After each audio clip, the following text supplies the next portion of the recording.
So I'm just enjoying the ambience of the piano because Gary's a musical man. Musical man. How you doing, Spencer? I'm good. Happy Saturday. Happy Saturday. Happy Saturday to everyone except Brighton fans, all 12 of them. Those are the breaks, I'm afraid. We've got an early comment from Brenny. I just love saying his name. It's Brenny, everyone. Brenny. Hello, Brenny. Because I'm mildly childish mentally, so obviously. Brenny. Hey, Brenny. Brenny. Anyway. So, Spencer, what's been going on? Well, this morning woke up about 8:30. I don't know, earlier than that, and came downstairs and turned on the Six Nations. Scotland's playing Italy. Of course, yesterday France and Wales played, and France destroyed Wales 43 to 0. So I think Wales is well on their way for the wooden spoon. Even though France is probably the favorite to win the competition, considering Ireland's still pretty good. But I'm just watching rugby this morning, enjoying that a little bit. It's halftime here. It's Scotland 19, Italy 9. So I'm just quickly going to say big up from Nick Fadley. How you doing, Mr. Fadley? Good to see you, of course, as well. Spencer, there's been a goal already in the Premier League, which surprised me because obviously I thought we go live at 3 on the dot. Not the case, obviously, because we were nattering away. So obviously went slightly late. Don't kick my ass, Gary. Not that you can, because you may be a big fella, but your arms ain't longer than God's. So simple as that. Everton have scored against Leicester City. Decore.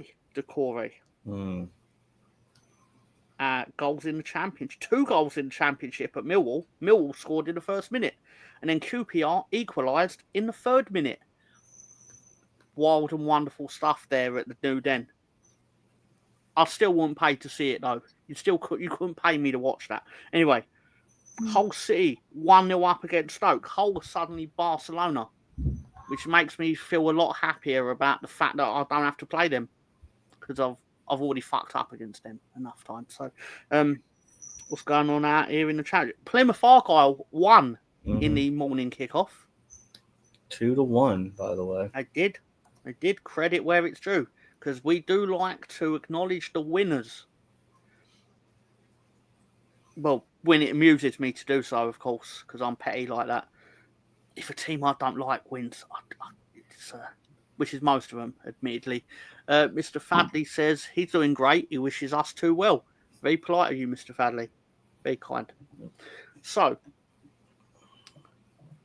what's on the news docket, Spencer, while nothing's going on in the football? We're talking about news, or are we talking what kind of news we want to talk about here? Sports, weather? Hang on, sorry, don't mean to cut you off, because Leeds United have gone 1-0 up against Cardiff City, and it is my boy. It's my boy, and he's definitely my boy, and no one can ever say any different. Goal from whatever number he is. Brendan Aronson, baby. Brendan Aronson. Everton have just gone up 2-0 over Leicester. Beto with the goal. My boy Brendan Aronson, proving that me and him are mates clearly, conclusively, and no one can ever say any different, despite mountains of evidence. 2-0 to Everton, as you said, and Ryan. Hello, Ryan. How you doing, sir? That kind of did make me look at the thing because of Ryan. I was like, oh, we've scored, have we? So, there you go. Awesome. Wow. So we are looking like we're going to extend our lead at the top, hopefully. Well, hopefully Sheffield United. Do Sheffield United play today? No, they do not. It's actually really handy.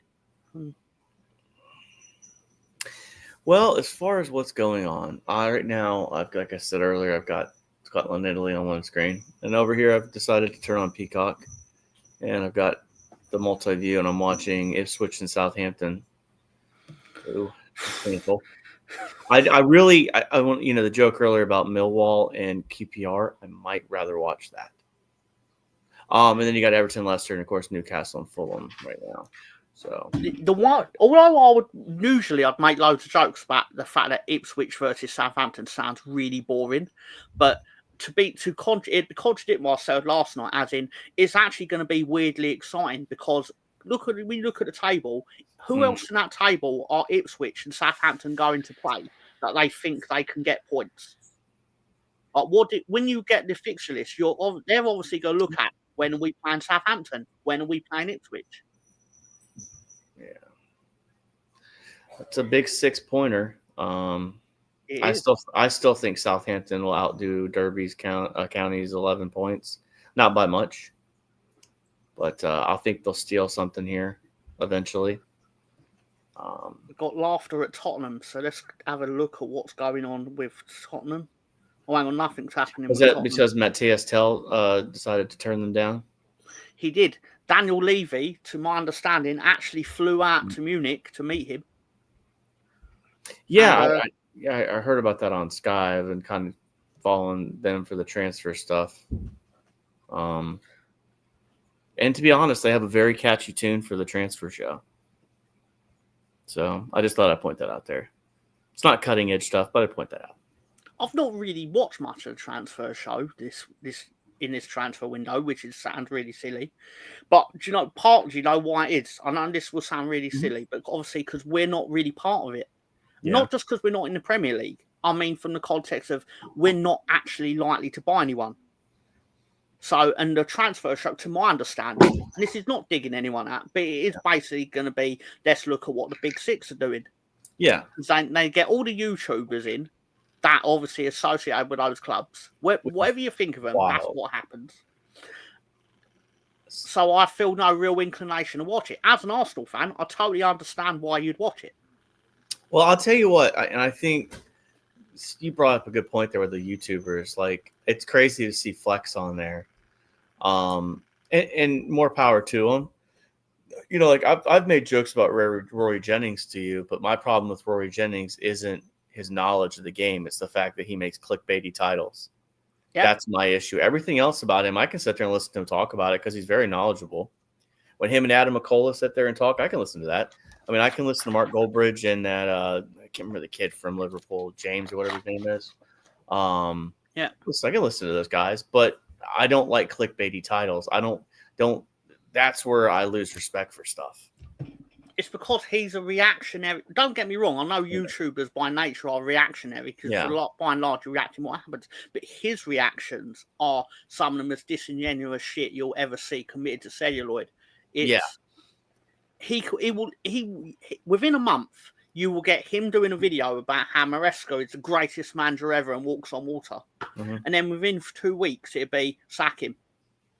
Or Chelsea, like when he did the video, which was, are Chelsea are going to get relegated? And it's like, you're not.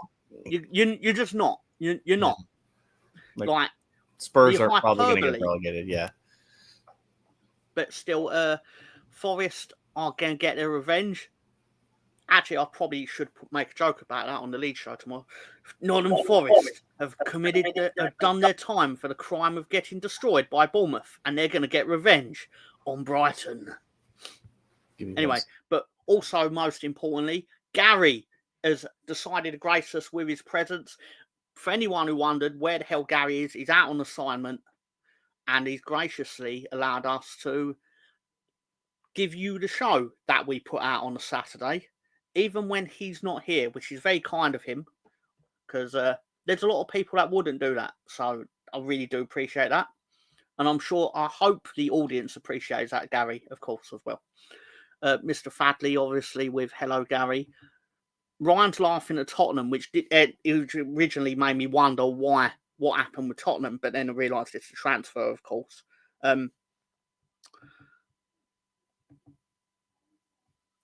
Has the Ellen Road crowd adopted the ball stamp celebration after goals? I think we've just adopted the relief that something's going right in that moment, I suppose. But as in, who are the likes of Ipswich looking at that? That's exactly my thinking, Ryan. Basically, cut a long story short, I'm saying that's a game where they're going to have it very pegged early on when looking at fixture list that we can beat them, because they can beat them. Because last year they did beat Southampton. And Southampton are probably going to think the same, just based off the nature. If we can't beat Ipswich, why are we even in the Premier League? As horrible as that is to say. And Mr. Fadley said, I thought Mr. Tom just bought the champ. I don't have the amount of money that it would take to basically relieve Gary of the road trip. Just don't. If I was to buy a YouTube channel, it would be Slags in the Dark, of course. Not in disrespect to Gary. Gary's probably thinking similar, to be fair to him. But let's see what's going on in the world of football. Leeds United have scored again. It's 2-0.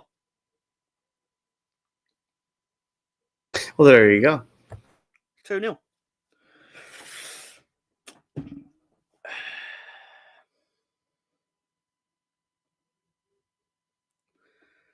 Manor Solomon, as Ryan quite rightly said, the Spurs rejects have scored. I wouldn't mind them rejecting a few more players to us, because we seem to take their half-decent ones for this level, admittedly, for this level. I do find that funny, though, that Spurs did get rejected from Matthias Tell. I mean, the kid's 19, and they're talking about $50 million for a 19-year-old. Like, it seems a little nuts.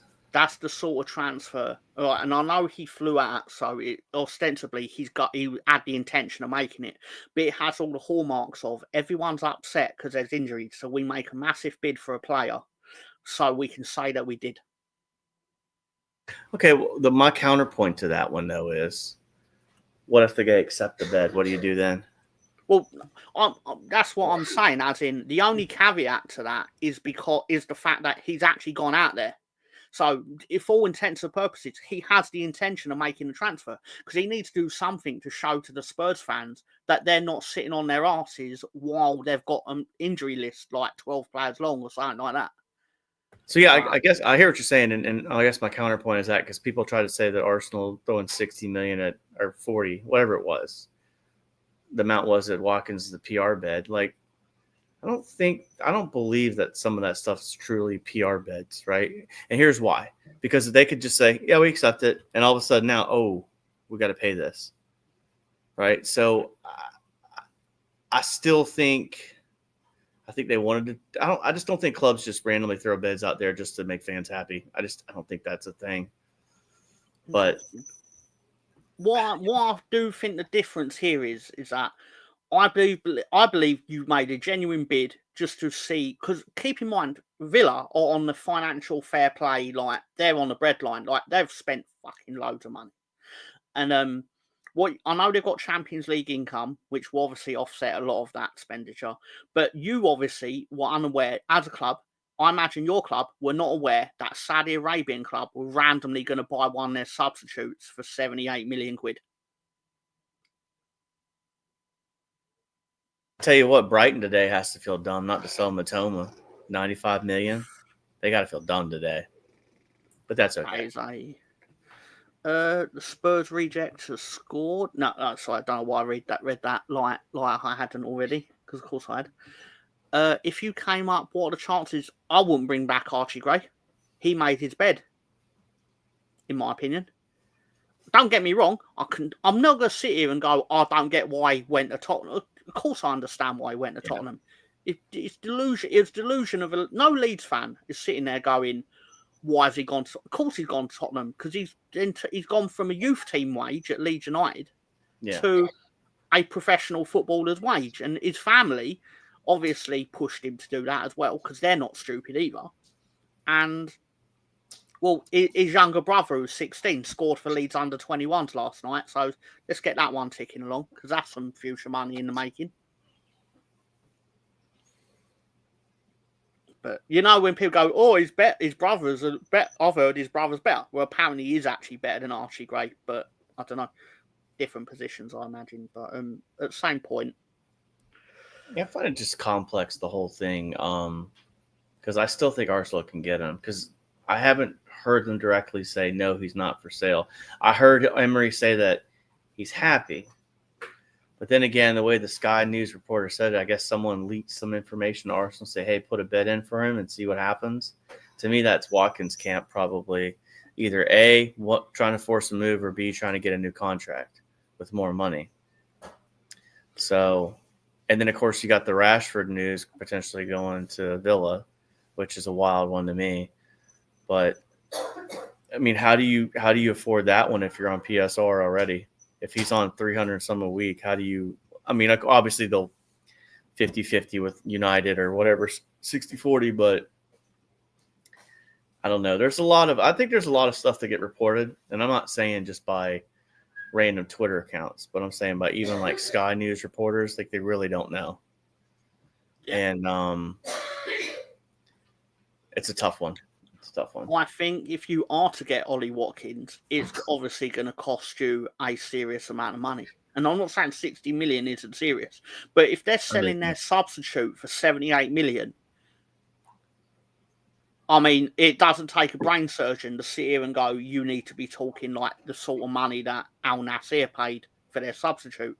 Euro might even be talking the money that Harry Kane got paid. Exactly. But here's the thing that I would say on that. I think it's worth it. And I know I'm probably going to get ripped up for this one, but you've got a guy that's Premier League proven. You could throw him in the lineup next weekend. The minute he comes in, there's no, well, we don't know if Benjamin Sesko can play in this league yet. We know Ollie Watkins can. If you're Arsenal or you're one of these big six clubs, you should be going and getting players from like the mid-table teams that can score goals. You shouldn't be going out to Germany and picking up this wonder kid, 60 million, and then like Timo Werner's prime example, banging in goals in Germany, and then he can't do anything in the Premier League. So like everybody's like, oh, go buy Yorkis. Well, what if Yorkis doesn't work and we've just blown 80 million on a player that can't play because he plays in the Portuguese league? Oh, sign, and then what the team will be doing? Oh, sign another player, and you're like, well, you just blew your $80 million transfer fee. You're not an oil company. You're not an oil nation. So that's why the Watkins one, I'd be willing to go up to 80 on that one. And I know that sounds like a lot, but I'm all in for it, man. So, but anyway, enough Ollie Watkins. Let's get back to the scores and the stuff that people really want to hear about. Well, as people really want to hear about, obviously in the early kickoff, Nottingham Forest, for anyone who doesn't know, Nottingham Forest won 7-0 against Brighton. As Spencer rightly said, I wonder how many people at Brighton are sat there thinking, do we have the phone number for Al Nassr? Or whichever one it was that offered for Mitoma. But we'll accept the international he's not charges. Why they lost 7-0. Yeah, but still. Goalless at Bournemouth. Bournemouth 0, Liverpool 0. Italy have scored, by the way. Italy have scored. It's 1917. Scotland over Italy. That tells me that Scotland are not doing well based on Italy's performance historically in these Six Nations. And that Italy team has gotten a lot better, though. They were really good last year. So it's good to see them being competitive. As silly as that sounds about another nation. It's 19-all. There you go. 19-all. Sorry, go. Everton 2-0. No problem. Everton 2-0 up over Leicester City. Southampton have just scored at Ipswich.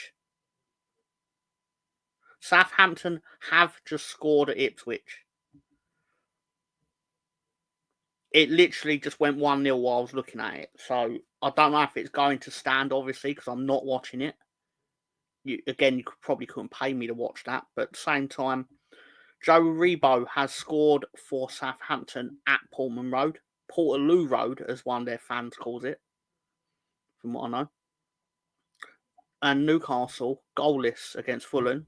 So in the EFL Championship, just going to say hello to Rosie with afternoon. The Denver Broncos are missing 2 cheerleaders posing as YouTubers. Any ideas where they are? Yes. You can tell I've never been cheerleader in school, but that was a joke.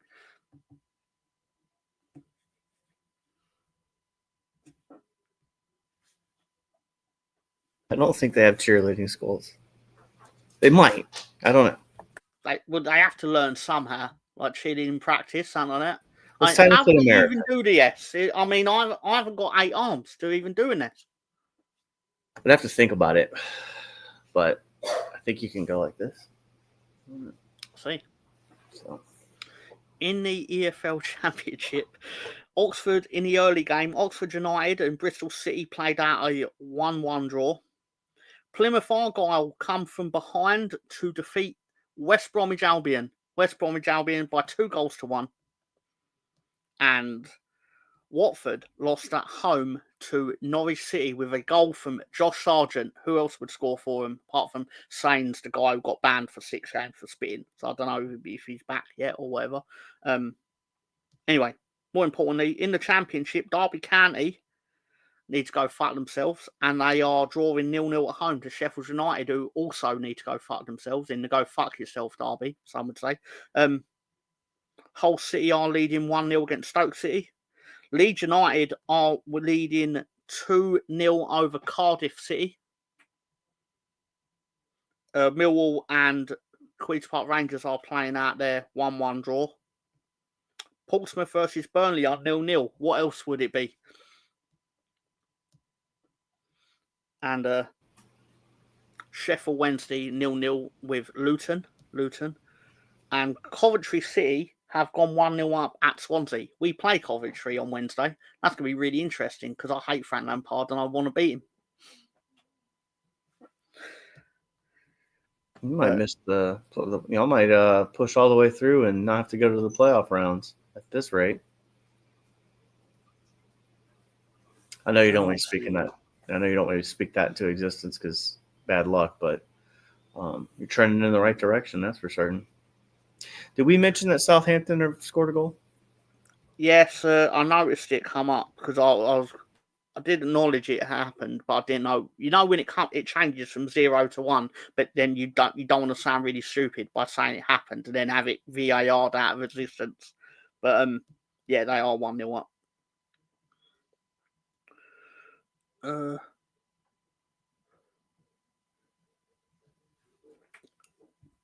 So we've got BX is having a great time.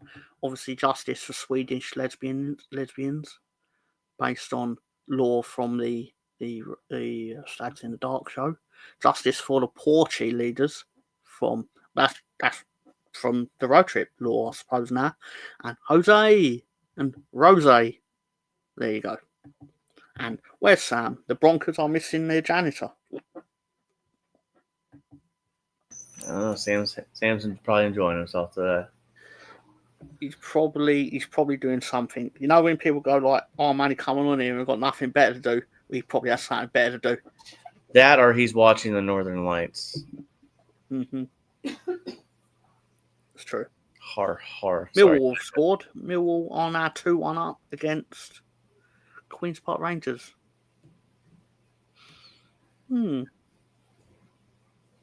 What's going on in the lower reaches of football?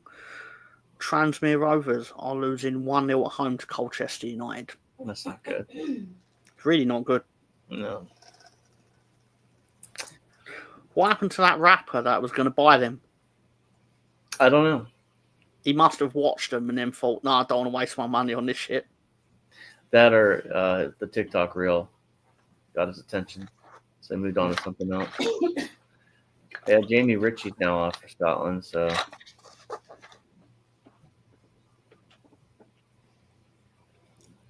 Italy played really good the last couple of years. I believe they beat England a couple of years ago. Last year they beat Scotland. They gave France all they could handle. Watching Northern Lights, literally the only thing Norwegians can do. Well, that and whale hunting. Or whaling, as I believe it's and what's the rover? I believe it's a football club based on a old comic strip, I believe, called Roy of the Rovers.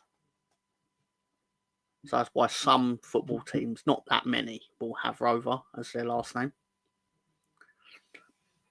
Because it'd be really boring if every team was called United. Yeah, I think you and I have talked about this. The worst thing that the MLS did was try to mimic some of the names of these teams in Europe or wherever. Like they originally started, you'd have like the KC Wizards or the Houston Dynamo. Now it's Sporting KC, and it's like Real Salt Lake. It's like fuck no, man, you should have been like the Salt Lake Ice Caps or Salt Lake something, right? Like the Colorado Rapids are still the Colorado Rapids. If you're gonna be American, be American. We've got a hello from Mr.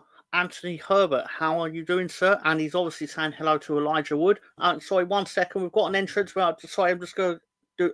I'll do his theme song for him because of the respect he's due. Da, da, da. Coming from Norway, it's Mr. Sam Greenwood.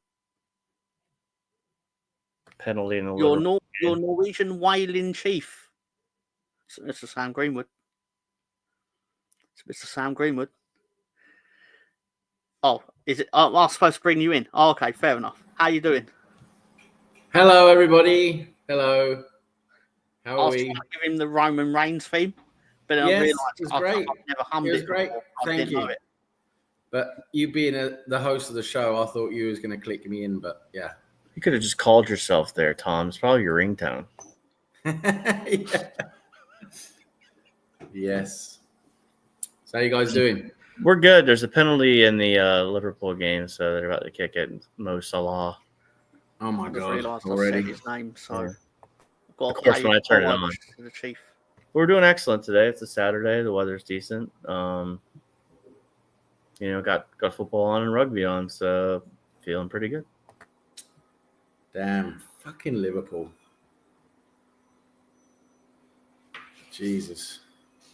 Goal scored by Mohamed Salah. An old car, Jose. Hey, Wears. Deeply dippy today. That's a tongue twister. Boo! You're getting booed, Sam. Boo!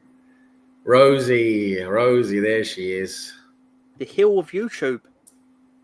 Big Rosie, up, Rosie. she's the Get him off. She's the Jacob Fatu of YouTube. she's the court jester of our community. Yeah. The face of the WSA himself.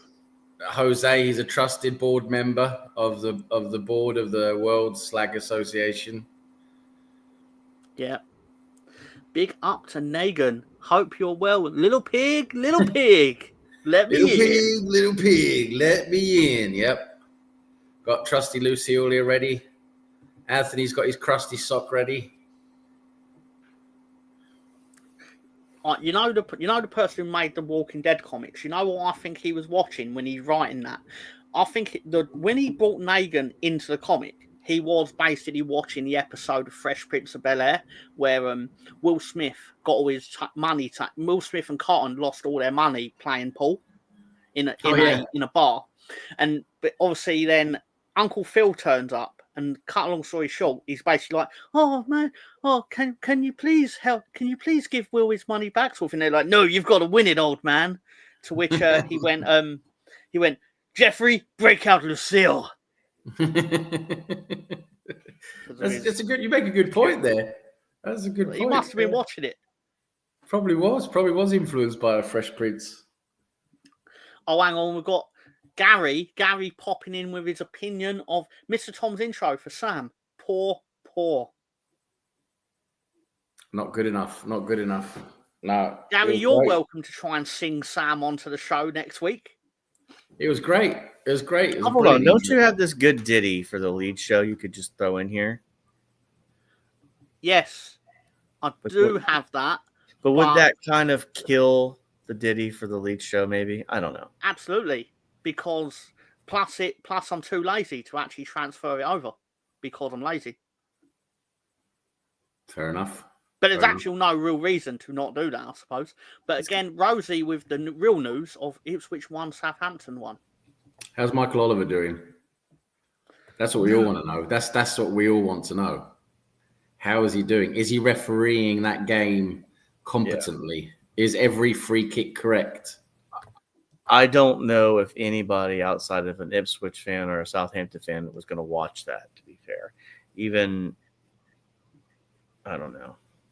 Liam Delap scored. Liam Delap. How many goals does he have? Delap scored a few has now. All their goals. Yeah. He's someone. You know what? He's a guy you might want. I just brought this up earlier to Tom. Like this whole idea of going and buying this dude from Germany, this dude from Portugal, man, forget all that. Give me a Premier League proven player. That's all I want. And I don't care. Ollie Watkins could do a good job for us, I think. Because exactly what's going to happen is you go by a guy like a Sesko and he fails, and and by June we've got every YouTuber in America or the world saying, "Oh, we need another striker. Well, you just bought one; it didn't work out. Buy another one, and give me a Premier League proven guy."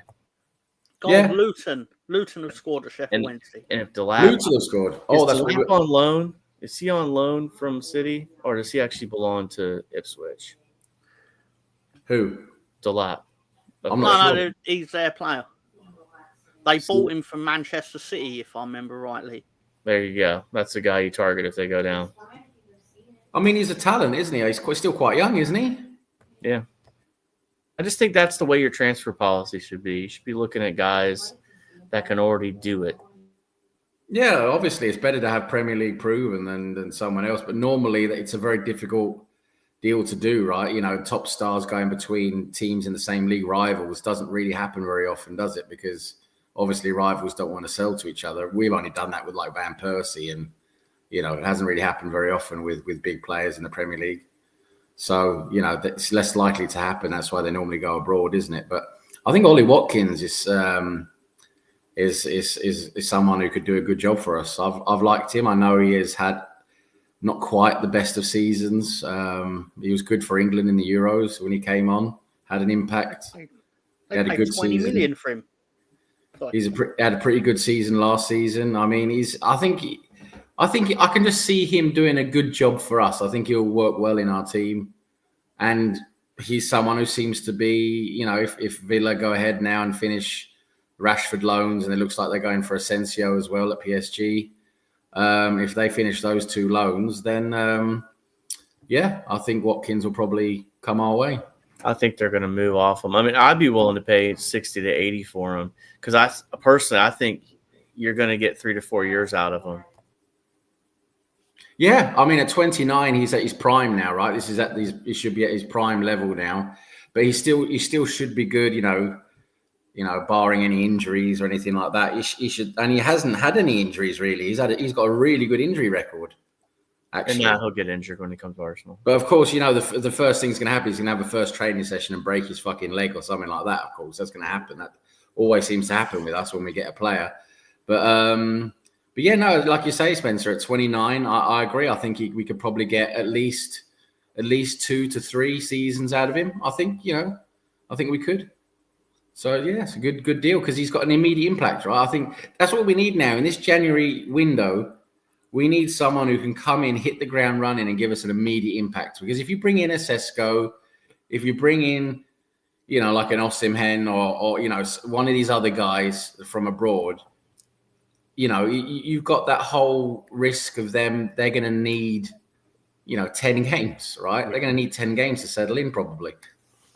Yeah, and I think if you're buying a guy in this window, you're buying him for immediate impact more than you are future. I mean, you can.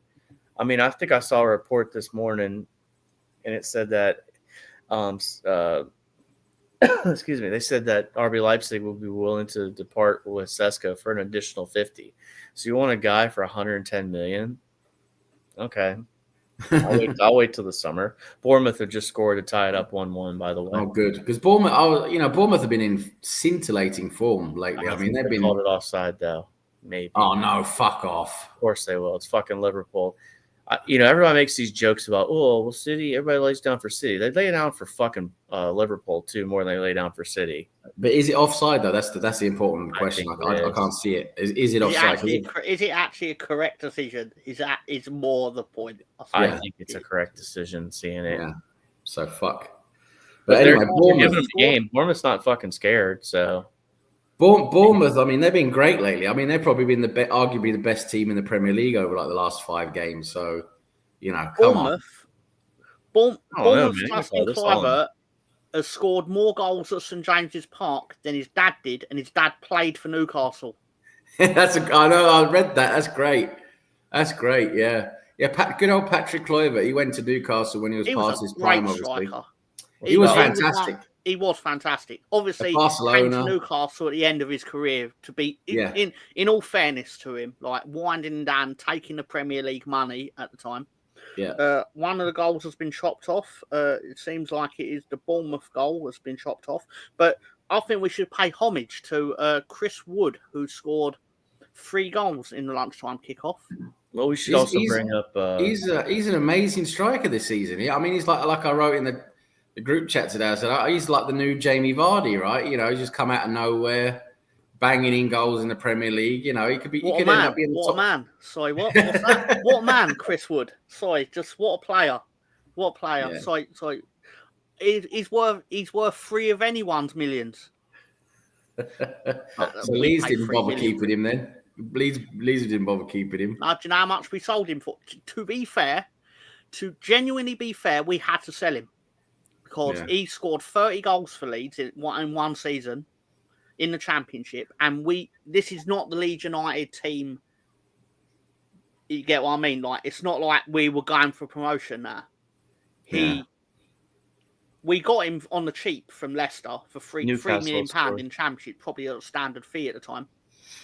But he scored a few goals in the first season, but then he really hit the ground running in the second. Then Burnley offered us 16 million. You have to sell him. Keep in mind, this is in like 2017. Yeah, like you weren't getting offered 16 million for players in the Championship. Well, exactly. It's Championship, isn't he? So yeah. And then we wasted on loads of players that were obviously not as good for a year. And then we bought in. Why don't we take Chris Wood money and just pay Bielsa? Exactly. Yeah. No, I mean, I couldn't remember him at Leeds, to be honest. I mean, I couldn't even remember that he was there. But yeah, I mean, but he's obviously he's doing brilliant this season. But the thing is he going to be a one-season wonder though? That's the thing. You know, will he be able to continue this? He's old as well, isn't he? How old is he? Isn't he like 33 or something? You know what? I'll check it. I'll check it right now, just for the sake of accuracy, and because I like looking at Chris Wood, because it makes me think of great times. The times when Leeds were shit and he wasn't. Does it 33. You're right. Does it give you a tingle in your nether regions, Tom?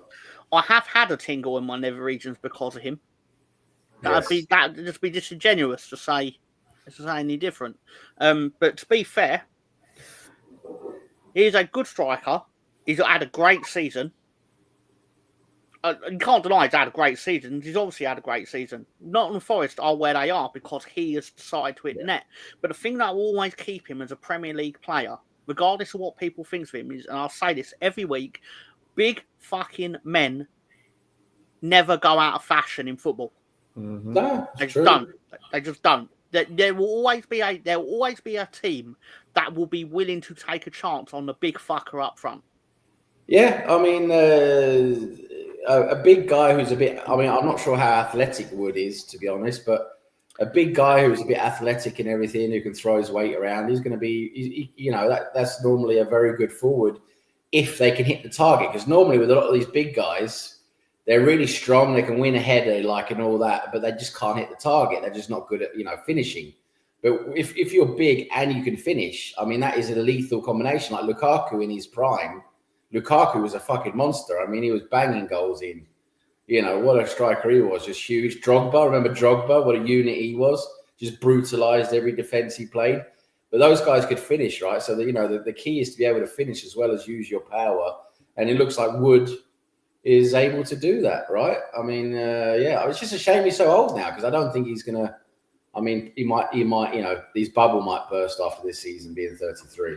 See, that's the thing also, though, Sam, like when I think about it, like also Scotland are up 26-19 in Six Nations, but like that's what I think about Watkins. Everybody's like, oh, he's 29. Yeah, he could probably do this till he's 34.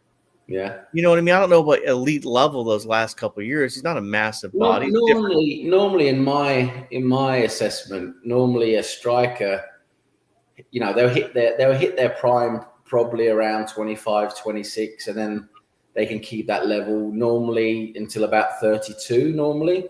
Mm-hmm. I think after 32, when you hit 33, you hit 34, the levels will drop at like 33 normally from my assessment. So, yeah, I mean, like you say, I agree with you. I reckon we can get at least 3 good seasons out of him.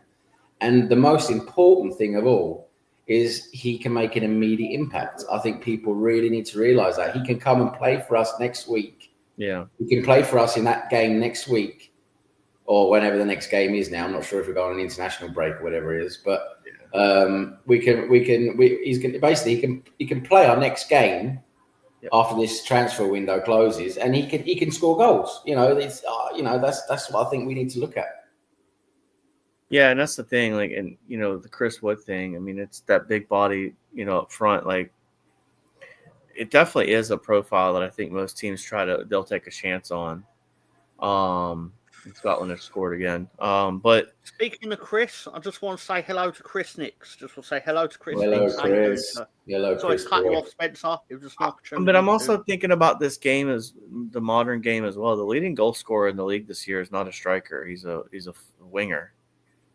So like that position in itself has evolved to like teams are looking for a forward player more than they are just a number 9. So I don't know. Like, you could still buy Watkins, and you could still, go get a guy like a Sesko if you can get him for the right price. If that are far, if you're looking at, hey, we're spending 80 in this window, then we'll spend probably 100 in the summer, and that's with the kid, the Zumba kid. I can't pronounce his name properly. Zubamendi. Yeah. You go get yourself like a Sesko, and that's 100 for both, whatever. I don't believe in this. We need 10 players mentality. Always every transfer window you hear somebody, we need 10 new players. Like, what? That's not real. But yeah. So, if you're going to go buy a player in this window, it's got to be an immediate impact. Unless you can get a flyer on a guy that'll help you next summer or next spring, you know what I mean? Next fall, like it's a huge risk. You just don't want to overpay for something that's not going to be an immediate impact. So, but Chris Wood, I mean, that would have been the kind of guy I would have loved to see. Not as your main guy, but as a guy you can throw on and do 30 minutes for me. We're down 1-0. I need to, like Giroud, like a Giroud type player. Like he was in the last few seasons. He was a great impact player, but. Yeah, no, the Wood's too old now, isn't he? He's not gonna go. I know Gary can hear this, so I'm just gonna say this out loud. I did have an idea in my mind that because Gary left us in charge of this, the show has now become Slags on the Road Trip. There we go. Absolutely.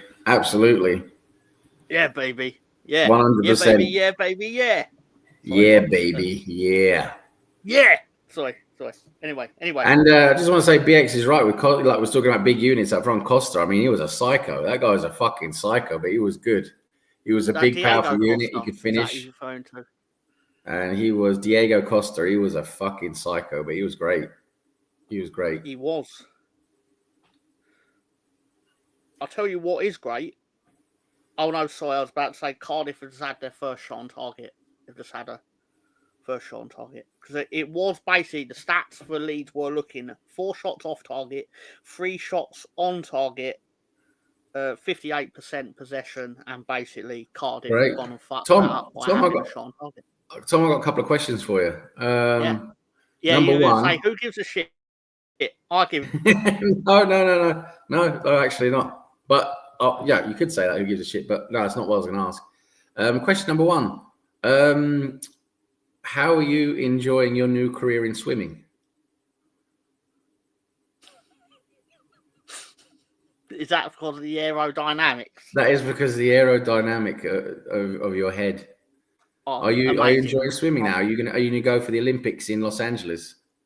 Yes, I'm going to go for the Paralympics because I'm a bully. Paralympics. That was going to say probably the Paralympics.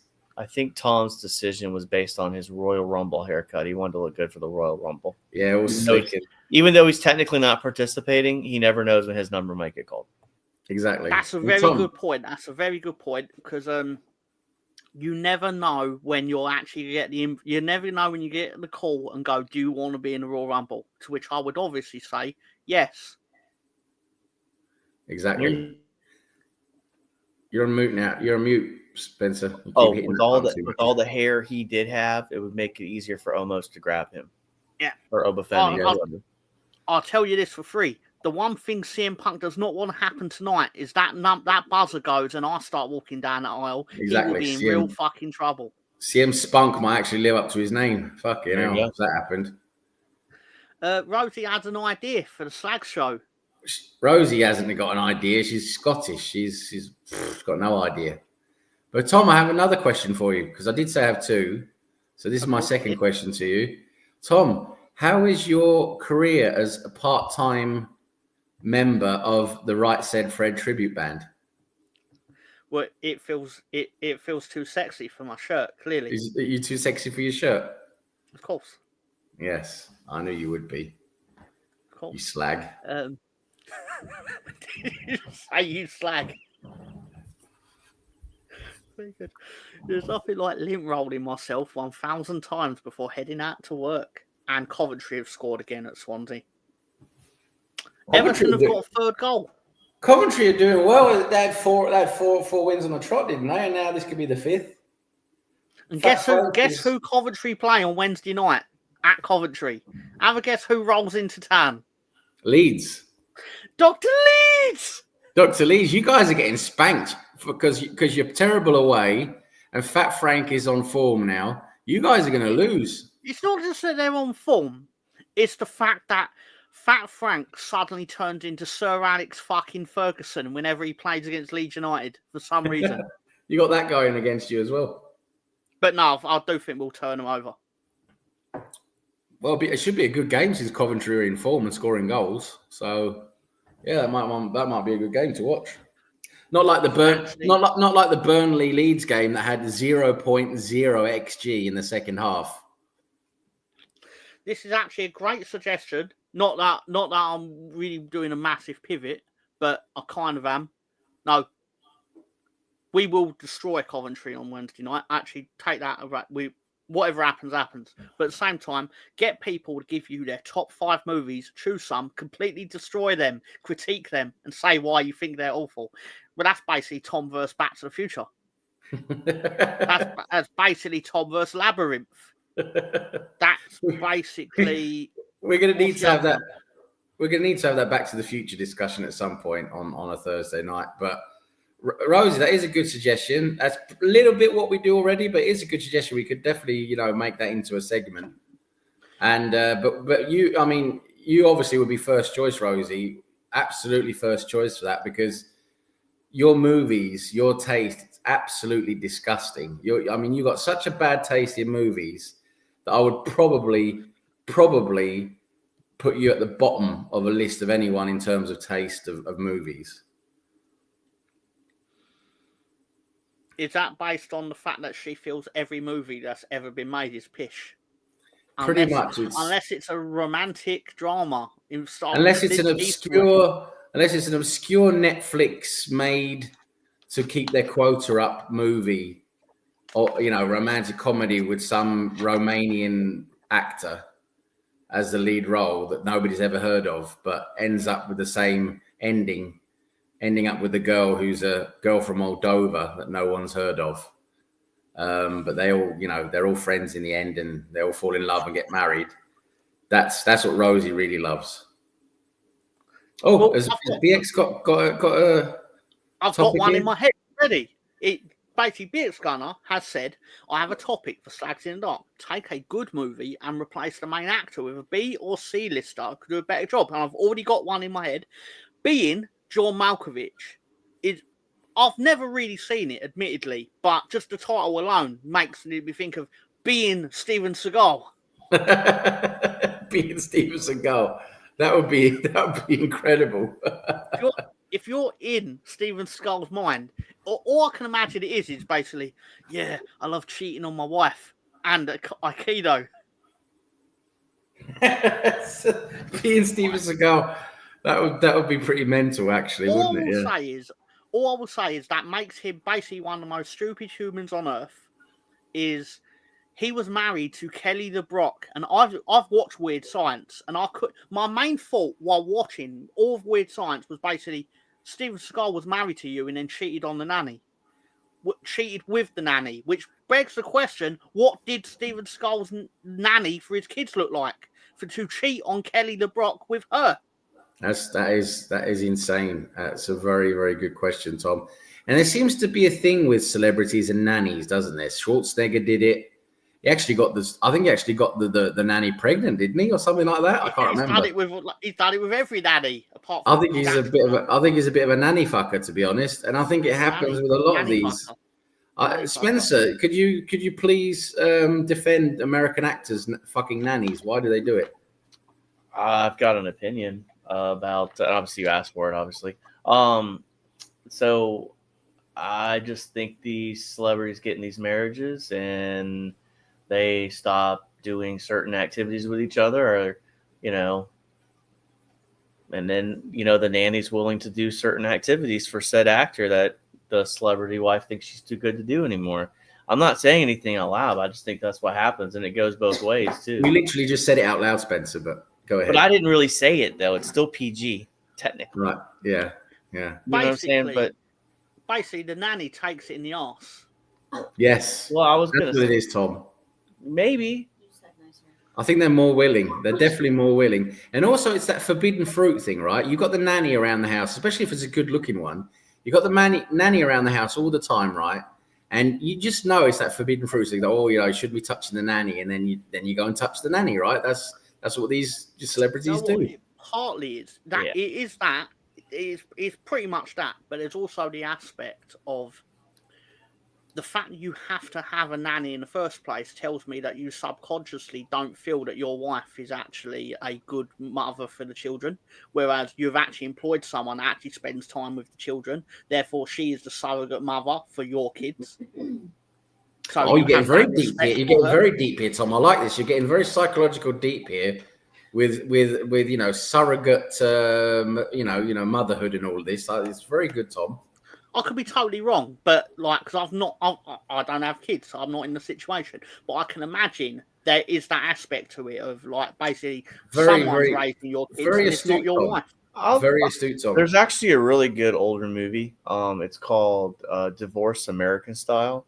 It's got Dick Van Dyke in it, and I can't remember who the female actress is in it. His name's a bit, his name sort of gives it away a bit, doesn't it? I can't remember her name actually. But it's actually really good.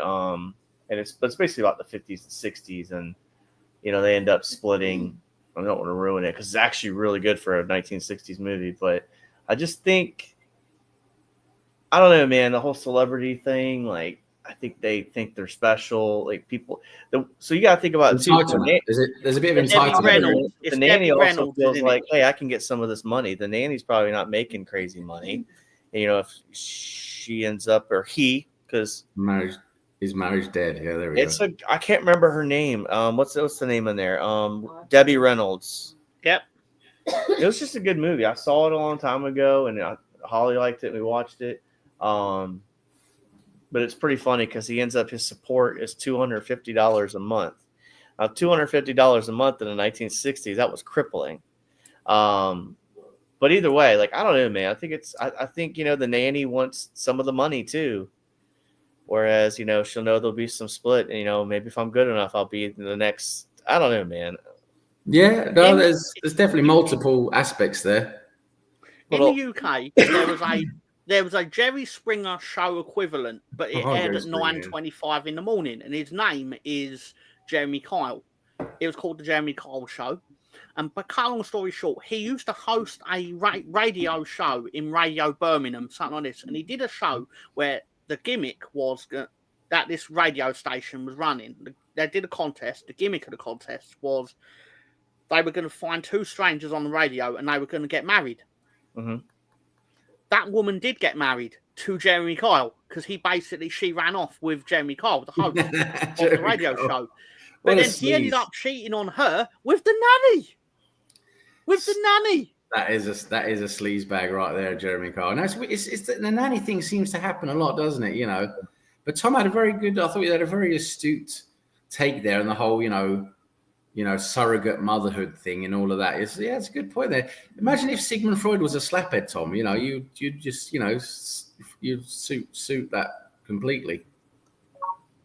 I mean, look how many kings and back in olden days, pick a country, had many wives, and yeah, I don't know, man. It's a weird. I don't know. They tried to do his show in America, and it didn't take. I want to say it lasted one season in America. I think it lasted about a week, something like this, and then basically they were like, nah. Anyway, he would have the lie detector I have big issues with lie detector on television. Oh, Because that's it's not admissible in court for a start. Yep. Sorry, Sam. fake. That's all just rubbish, isn't it? All of that. Yeah. All the But rubbish. he would have these people like basically on this show, and he'd go, "This lie detector, you are lying." Basically, people would obviously found this lie detector, and he'd be like, "You cheated on your partner." There's actually no truth they cheated on their partner. All that lie detector is proof is that they get nervous when questioned about certain things. Because why would people get nervous when they're being in a lie detector? And I know there's an aspect where people could say, well, if you're actually telling the truth, there's nothing to be nervous about. I could be nervous when telling the truth about anything. Yeah, it's true. It is a bullshit science. It really is. It is. It's not it's not admissible in court, is it? Exactly. Yeah. So. Yeah, I mean, I've taken two. But someone, cut long story short, the reason that show is not on TV anymore is someone found a lie detector and then killed themselves. That's true. That certainly didn't help. No. That certainly did not help. But anyway, He what's for entertainment, them though? on stage, but cut long story short, he handed them on stage like, you definitely cheated, whatever it was. I'm not going to pretend that I know the ins and outs of what the lie detector is. Usually who cheated. My favourite lie detector, though, oh, thank you, Rosie. She's confirmed that it's true.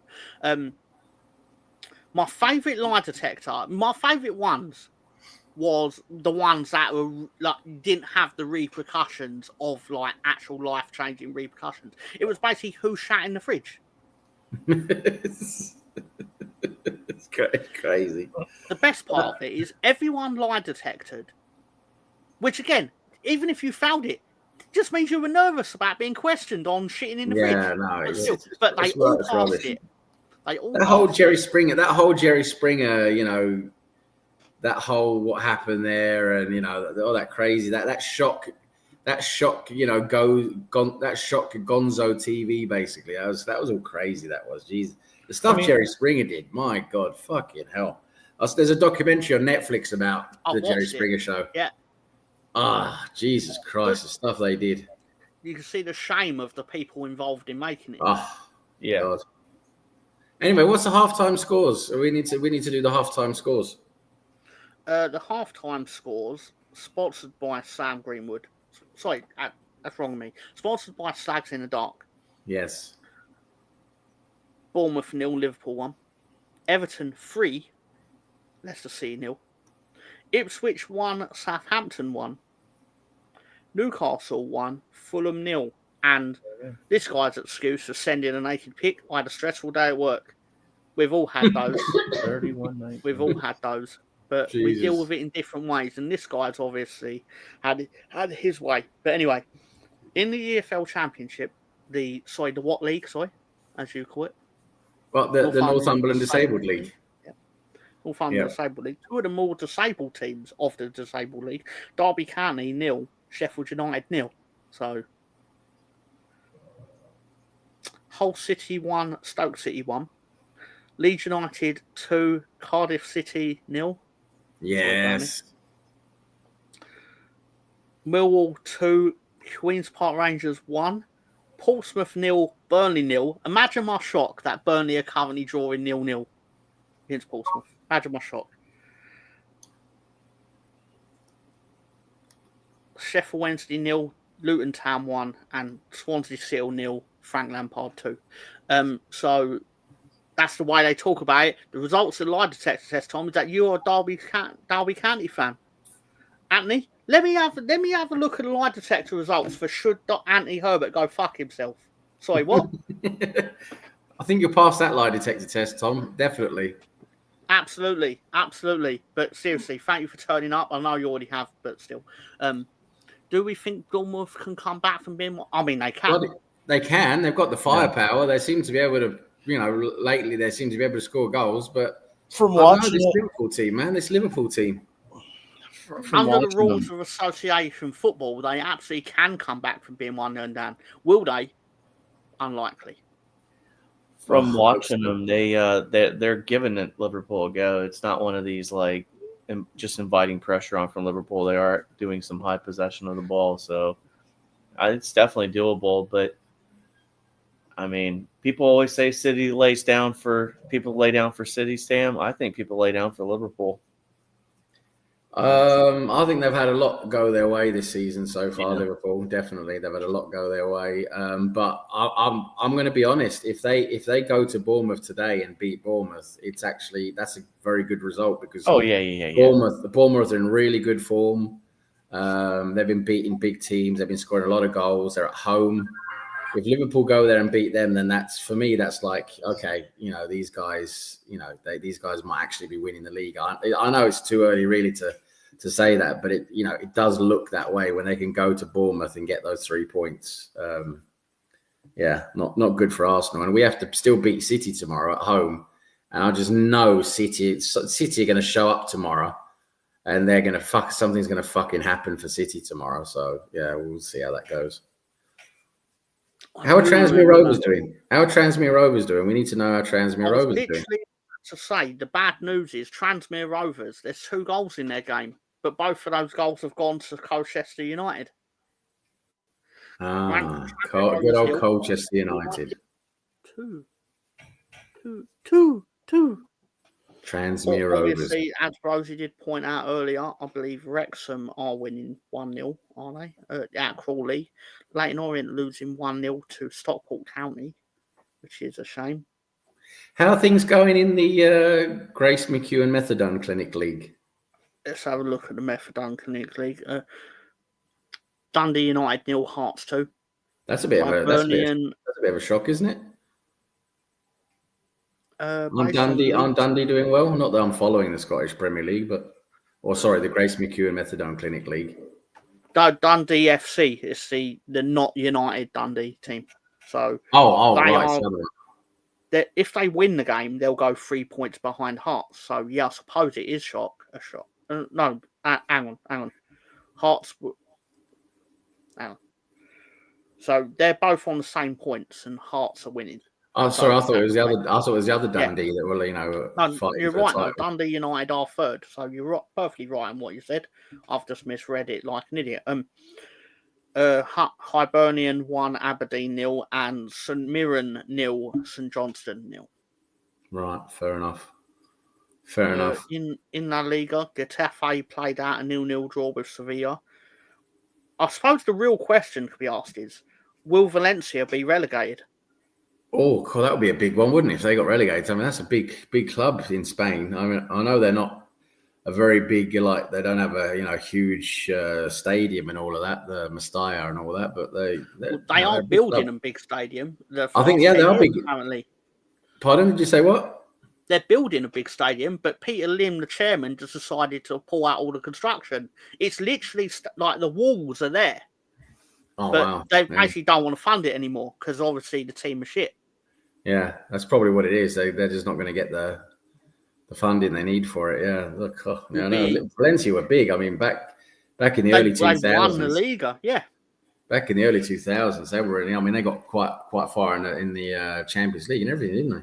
They beat Leeds in the Champions League semi-final. Exactly, and they knocked us out on the way as well with bloody the Norwegian. They had Carew, the Norwegian striker at the time. Quite in a move that I will suppose will surprise no one, I won't be shedding any tears if they do get relegated because it's like, go fuck yourselves. You dared to try and beat Leeds United in the Champions League semi-final 20 years ago. Go fuck yourself. Go yourself. Anagram, whatever. Yes, it's an anagram. just by changing the order of the words, basically. But it works. Which is not an anagram at all, is it really? Because I just did something really silly. The petty sort of shit that I usually do. But yes, Shooting Stars was good. Welcome to Shooting Stars. Welcome. It was good with Ulrika Johnson. She was co-host, wasn't she? And I like crumpets. I like cheese. Sorry, what? they were so crazy. And it was Matt Lucas was there, wasn't he? The crazy guy playing all the drums and doing crazy stuff. Yeah, Matt Lucas. What's the scores? Little Britain. Yep. Little Britain. Yeah, Scores and the Doors. Yeah, it was good. Yeah, it was good. It's definitely a product of its time because you cannot decline. I was about to say you cannot do that now, But they Well, did. Reeves- Keith Lemon and all that basically perving on Holly Willoughby on a weekly basis. Yeah, I mean, and it's I mean, Reeves and Mortimer. I mean, those guys were funny. I mean, they were completely crazy, completely out of their minds, but they were funny. Bob Mortimer is my comedy hero, says Rosie in the chat. Of course, she hates the shooting stars. She doesn't like anything that's good. This person has grown up just not liking anything that's good. I actually thought, because I saw Bob and the M, I thought it was originally going to say Bob Monkhouse. Good old Monkhouse. Oh, what a legend. Monkhouse. I hate shooting stars, and Ulrika Johnson is a troll. Yeah, I mean, she was famous for just being a good-looking bird, really, wasn't she? Swedish, good-looking. That was her claim to fame, really. And getting smashed by Stan Collymore didn't help. Sorry, 1 second. Sorry. Let me get some bit more oxygen for that. It's true, isn't it? That just certainly didn't help her. Well, I think he admitted that is the thing that happened. Of course. I do remember when the guy at TalkSport said, Stan, I can't remember what they were talking like. What? Just for argument's sake, so it was Arsenal. It was like Arsenal got smashed, like you smashed Ulrika in the face. It was like, what? He cut him off and Stan was like, Oh, God. No, don't condone that. You should not do that sort of stuff, of course. But Ulrika Johnson, baby. She was good looking, wasn't she? Well, I think she still is pretty good looking, but yeah, no, she was good looking back in the day. I've not seen her lately, but I suspect she's a respectable citizen. There was a lot of plastic surgery from what I remember the last time I saw her. She's done a lot to her face and stuff, but let's have a look. But yeah, I mean, back in the day, she was Swedish babe. Everton scored in 10 seconds of the first half. Anyway, Ulrika Johnson. Ruud van Nistelrooy is not going to be lasting long then, is he? Jesus Christ. Well, why did he even take that job, for fuck's sake? That is Ulrika these days, from what I can tell. Oh, I saw her a little while ago. I thought she looked worse than that, but yeah, no, she still looks good. This is her also. She's yeah. I mean, to be fair, It looks like Ulrika Johnson. Yes, yep. She hasn't gone too overboard with the plastic surgery like some of them do. Some of them become unrecognizable, don't they? Yeah. Like it's like what's her name? I saw. She started to come back now a bit. Renee Zellweger. Renee Zellweger is for me. I can hardly recognize her. She's a plastic surgery she's done is just terrible. She looks like two different people. Like, as in, and she's coming back now in Bridget Jones. She's got a new one coming out now about the boy or whatever it's called. Not a fan of Bob Monkhouse. Bob Bunkhouse, on the other hand. Bob Bunkhouse.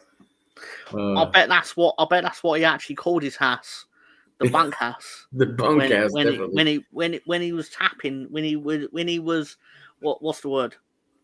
When he was tapping towel back in 1950s. Good old bunkhouse. I bet him and Michael Barrymore had some good parties, pool parties.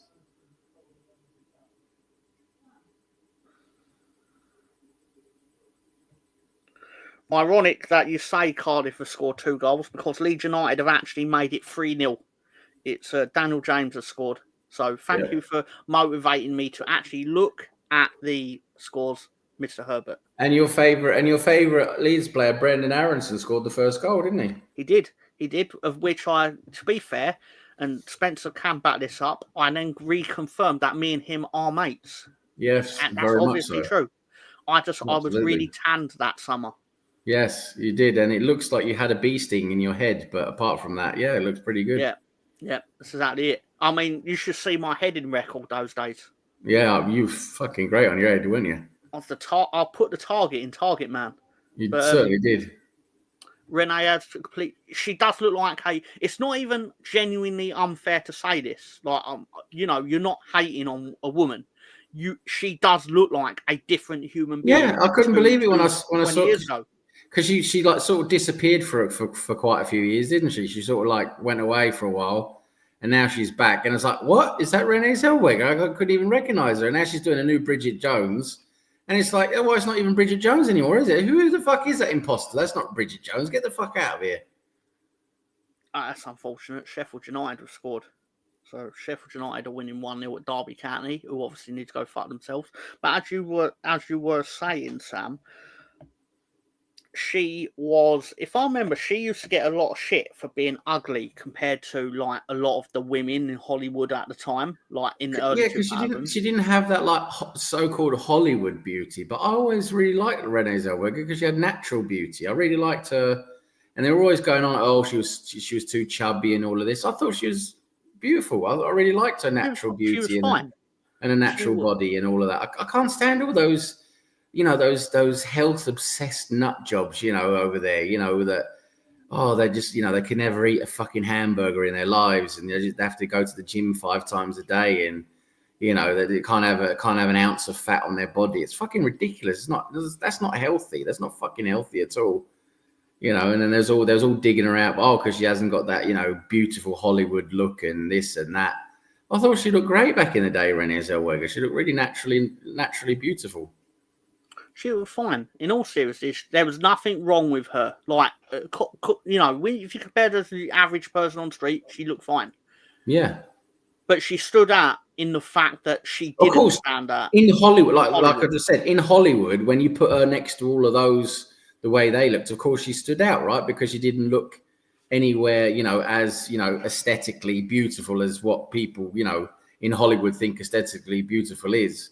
She did stand out. You're right, and that's why she got a lot of stick for it. But I think part of the reason, Sam, that she got Bridget Jones was because she looked like, the perception of English people in America is that we're all ugly compared to their TV stars. Yeah, it's true. Which, however, whatever your opinion on that, that is partly why Renee Zellweger got Bridget Jones, in my opinion, was because it sort of played off this, well, she could pass as a British person in the physical visage, let's say. Whether you think that's true or not, I think that's what they thought. Yeah, and she went and I think she went and lived in the UK for like over a year. She went and lived there for over a year before they started filming the first Bridget Jones. So she really immersed herself in the British culture and everything and learned. That's how her British accent became so good, because she actually lived there for over a year before they started filming. Chris has also, I know you alluded to it as well, but she was perceived as fat by a female star, movie star, not a woman in films. She was perceived as fat, and she did put on weight because of that. But then she came back for other films where she had done the opposite. She did like what Adrian Brody did, where like he played, when he was like fucking £100 for a film, but then she turns up £100. Not actually £100, but turned up, similar visage. It's like, but head's still massive. Yeah. But anyway, she looked like a lollipop. Anyway, so Ulrika Johnson came out with very strong opinions about Leonardo DiCaprio dating a teenager, then went on to try and shag 20-year-olds in Celebs Go Dating. Yes, a bit of a hypocrite there, really, then, isn't she? Celebs Go Dating. There you go. Yeah. Celebs everything nowadays, isn't there? Celebs this, celebs that. Soon we'll have celebs in the toilet. People's mouths say a lot of things, but it's what their genitals say is what actually really counts. Anyway, so I was just going to say soon. I think the only show we're pretty much missing now with celebs is celebs go to the toilet and let's measure their poop. Yeah.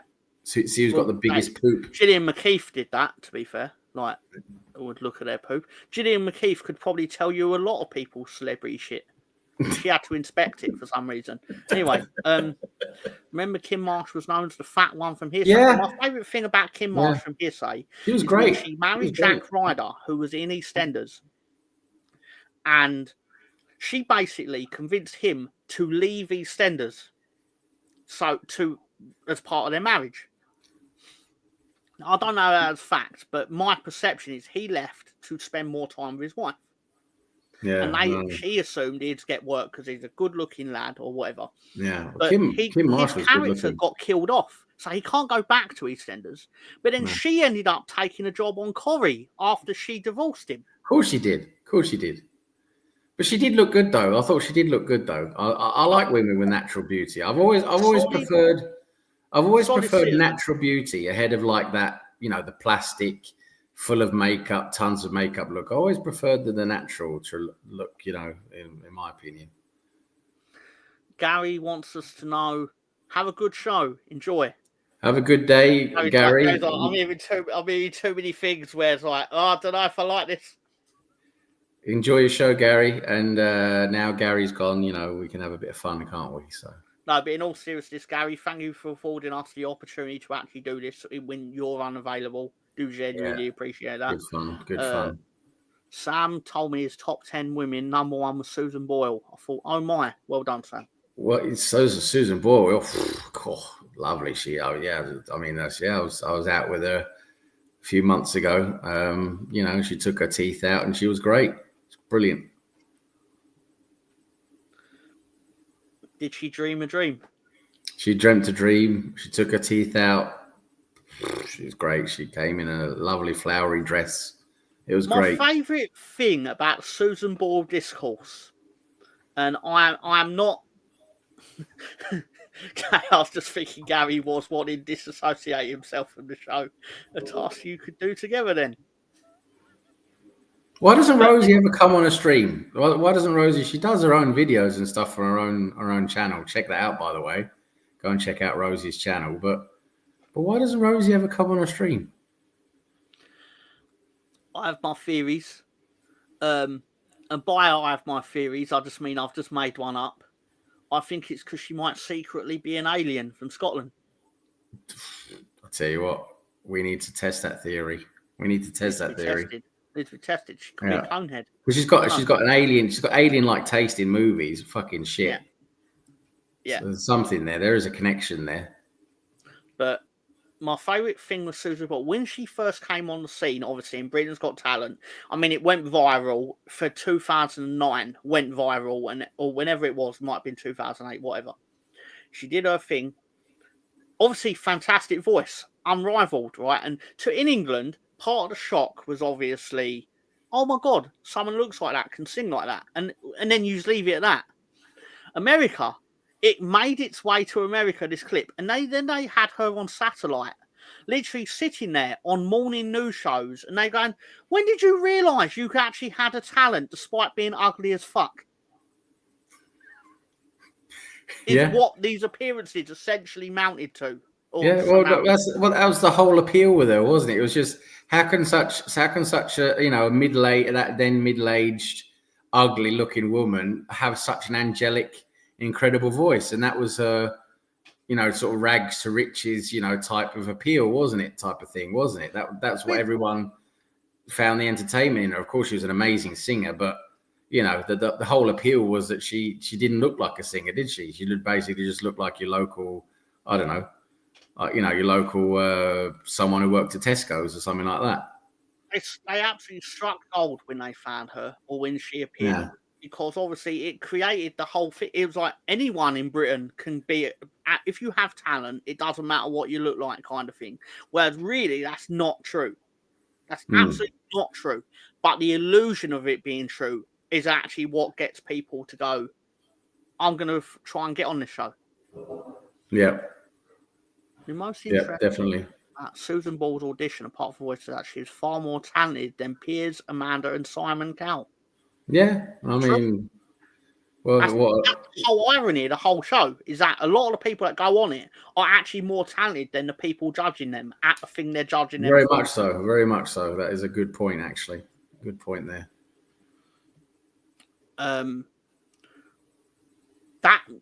That may or may not be, though, depending on your opinion on Amanda Holden. Because I know she actually gets singing gigs and stuff like this. And I don't want to see her. She's not great, is she? Let's put it that way. I remember she used to be there was a sitcom. It was there on Monday nights on BBC One at 8:30. It was called Kiss Me Kate. It was like Caroline Quentin, who is actually quite funny to be an actual writer, things like that. But she she was on that as like basically the bit of totty that worked in the office or whatever that the setting was. And you sit there and it's like, oh, why's she on TV kind of thing? But then basically you looked her up and oh, she's married to Les Dennis. That explains it. Good old Les Dennis. Like yeah. Anyway, I see Jimenez has scored for Fulham, so it's 1-1 now. Newcastle, Fulham 1-1. Jimenez, the goal scorer for Fulham. That is true. That is confirmed. Obviously, the scores are all the same apart from Jimenez has just scored. I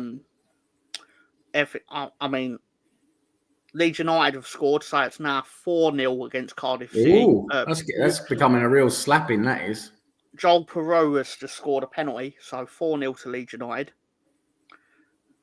Again, sorry, Brownie, wherever you are. Sorry. Yeah, wherever he is, a poor bastard. Of course. Got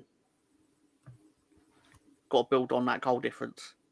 That's got four additional goals there on the goal difference. That could be helpful. That in terms of if you get into a situation where goal difference means whether you get promotion or not, direct promotion. Yeah, it could be very handy. I obviously there's massive caveats to this, but I bet it's going to turn out we've scored the most goals in England. Obviously, we've played more games by the nature of what the championship. Yeah, you guys score some goals, that's for sure, especially at home. Not on fucking Monday night. We did it. It was fucking rough. It was rough. I can't wait to talk about it. I can't wait. Tomorrow night, I'm going to spend a whole 72 seconds discussing that game. Was it TikTok or whatever video that came out? TikTok's incredible. Of the highlights was basically just like 5 seconds. Leeds. I made a comment on the Leeds YouTube account that the highlight video. I'll read it. I'll read what I wrote word for word. Just give me a second to find my. I've changed our thingy account. Tell you exactly what I wrote. But obviously, I don't know if you know this, but the clubs are contractually required to put out a highlight video that lasts 3 minutes. Yeah. It has to last at least 3 minutes. So when we put out this video, sorry, let me just quickly, I've got it here. I wrote, I know Leeds are contractually obliged to put out a 3-minute highlights package of the game, but Leeds United's employee of the day is the human being who managed to cobble together 3 minutes of footage of this bullshit. That's brilliant. That's brilliant. A lot of people thought so too. I'm currently sat on 137 likes, which for a highlight package, because my first thought when I saw it was, why are you even bothering? It was just brutal, wasn't it? It was absolutely brutal. That from what I didn't see it, and I haven't seen the highlights because there were none. But from everything I've read, from everything I've seen on social media, that was just a brutal game from what I read. And you actually watched it, didn't you? It was on Monday night, wasn't it? I was at work and I had it on the big telly at work. Yeah. It was. What I will say is that if you support the teams, it was obviously a chess match in terms of whoever makes the first mistake is going to lose. Yeah. So the actual the emphasis was on not being the one that made the mistake. Apparently, Leeds have scored another goal. We've got. I did see out the corner of my eye. Willie Freed-Nonto, 5 goal scorers for Leeds United today. 5 goal scorers. This is the game that I've been baying to have. Unfortunately, it's at Cardiff's expense, but imagine if Brownie was around now, he would be going fucking mentally. I can tell you what I'd be doing. I'll tell you exactly what I'd be doing if I was sat on a thing with Brownie. I'd been doing the thing where, like, when you don't want to laugh, but you probably are going to laugh because you're trying not to. And because he's going to get more and more annoyed and upset, which makes it more funny. But no, I really wouldn't want to, lay it into him because I'd hate it if it was done to me, but I'd expect it to be done to me. If have a bit of banter, haven't you? If you're on the same stream together and your two teams are playing each other, you got to have a bit of banter, a bit of needle. What I will say, though, is because Cardiff, since they've got the new manager, they are because when we beat them earlier in the season, they were rock bottom and they'd lost all they had 1 point, if I remember rightly. Yeah. They got that because they were playing Swansea, and it looked like they were in trouble. They were in serious fucking trouble. Yeah, they started off the season really badly, didn't they? What's really interesting with this comment, what do you think of James Trafford? Oh, well, he's obviously a fantastic goalkeeper in the Championship. The thing that's really strange, though, is that Ilya Millier only has 3 less clean sheets than James Trafford. Yeah, He's only conceded 9 goals, James Trafford, to be fair. But Ilya Millier is... Who is he playing for now, Trafford? Burnley. Burnley, right, yeah.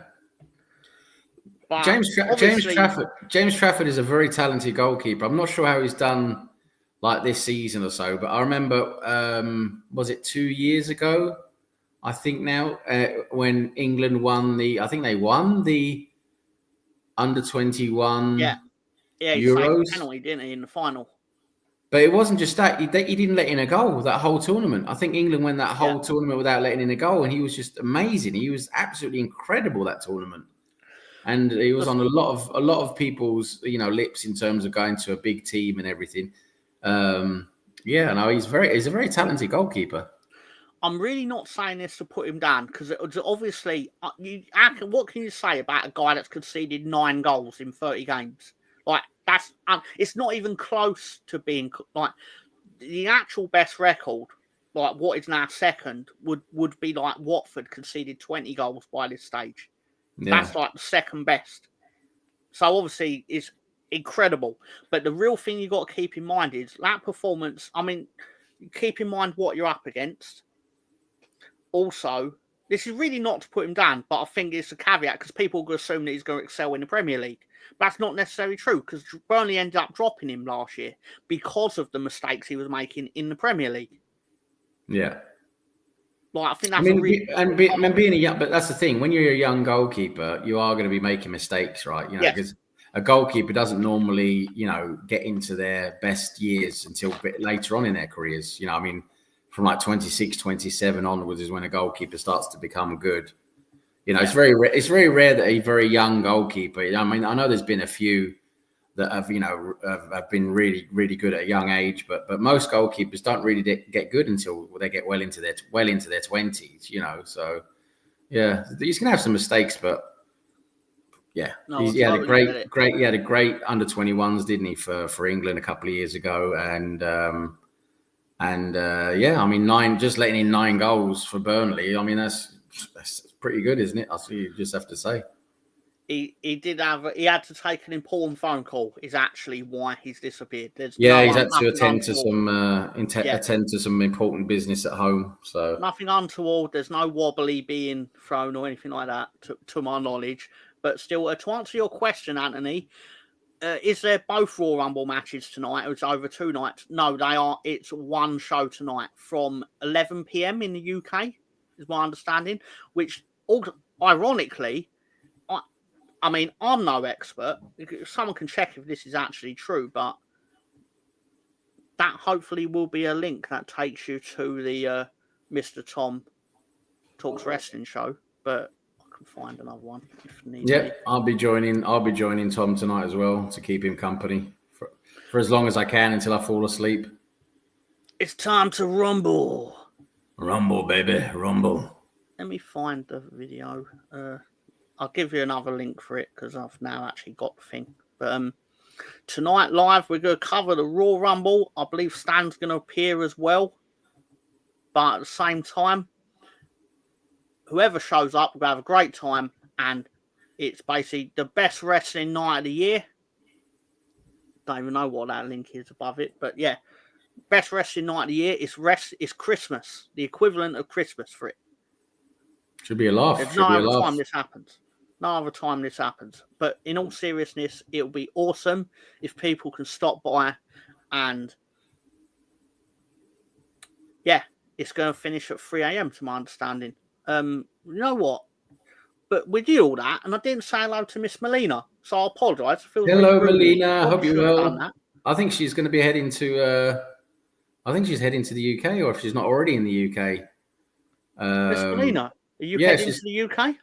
Yeah, she travels to the UK To watch Arsenal games, yeah. quite regularly, to be honest, Trent to watch is Arsenal injured as games. well. According to Rosie, Yeah, Trent she is travels to injured. the Emirates. Playing for a bottom end Prem team is hard. That's true. Fucking Liverpool and their luck, honestly. Clive just missed an open goal, apparently. Fucking Liverpool. Rosie's trying to dig us out.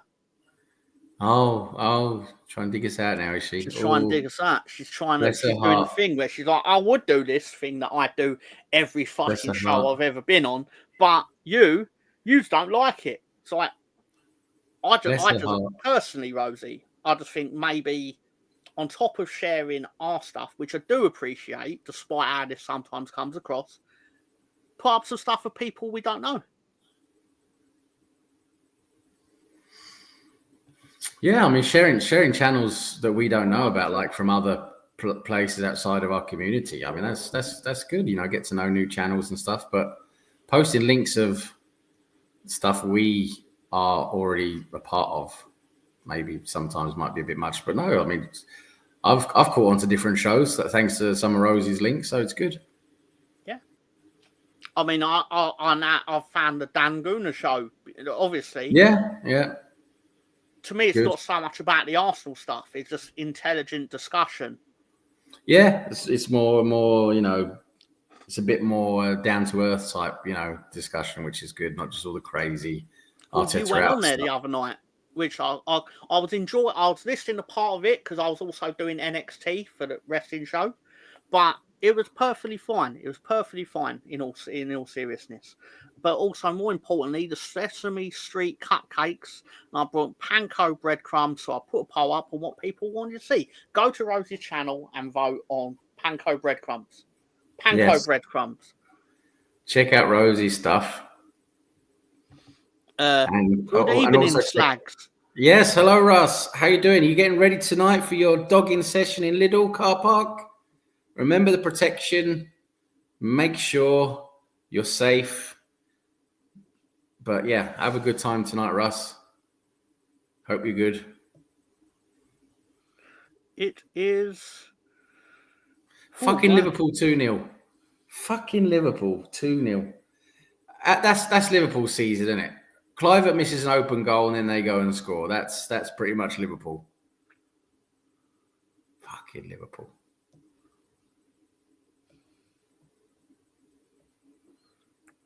Yeah, unfortunately for. Of course, it's Salah again, according to Rosie. Let's check it. But yeah, it's fucking Salah. Oh, sorry, Spencer's back. Sorry, Spencer.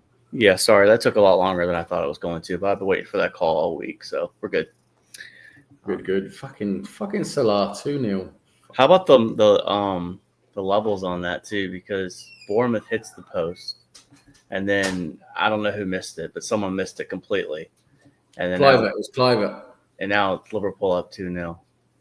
That's that is Liverpool season in a nutshell, right there, eh? Everything's going their way. Everything is going their fucking way. Yep. Everything. God, we're gonna have to win it. I think we're going to probably end up having to win at Anfield if we're close enough to them by then in beginning of May. I think we play them at Anfield beginning of May. If we're close enough, then we're going to have to win there probably. That's what it's going to look like. We have to win at Anfield. I think it's already over. I mean, when they're beating Bournemouth like this, it doesn't look good. Let's put it that way. It doesn't look good. It's one player for them. And I'm not taking anything from Jota, Nunez, and all the other guys, Diaz. But that one guy right there, he's got 20 goals in the league so far through 23 games. I mean, if he goes down, other people got to step up. So, I mean, look at it. City's missing Rodri. Arsenal's missing Saka. Yep. I don't know, man. That's why, again, at this stage. In all seriousness, Rose, if you want to put up your links for your friends, by all means do it. I don't sound really shit over it. Okay. No, it's fine. Of course, post your links if you want to. Absolutely. I don't know what I missed, but my thing like this now, and this is where a little frustrating, where I'm like, man, you've got 2 cups you're really illegal. I say legitimately still have a chance to win. I know people argue you can't win Champions League, but our Champions League form's been really good. Yeah. So go get the Watkins, man. You know, you need him in. Like, if he comes in, I mean, I don't know if he's cup tied. Probably is. So if he can't play in the Carabao Cup, right? Probably not. No, I don't think we can play him in the Carabao Cup. No.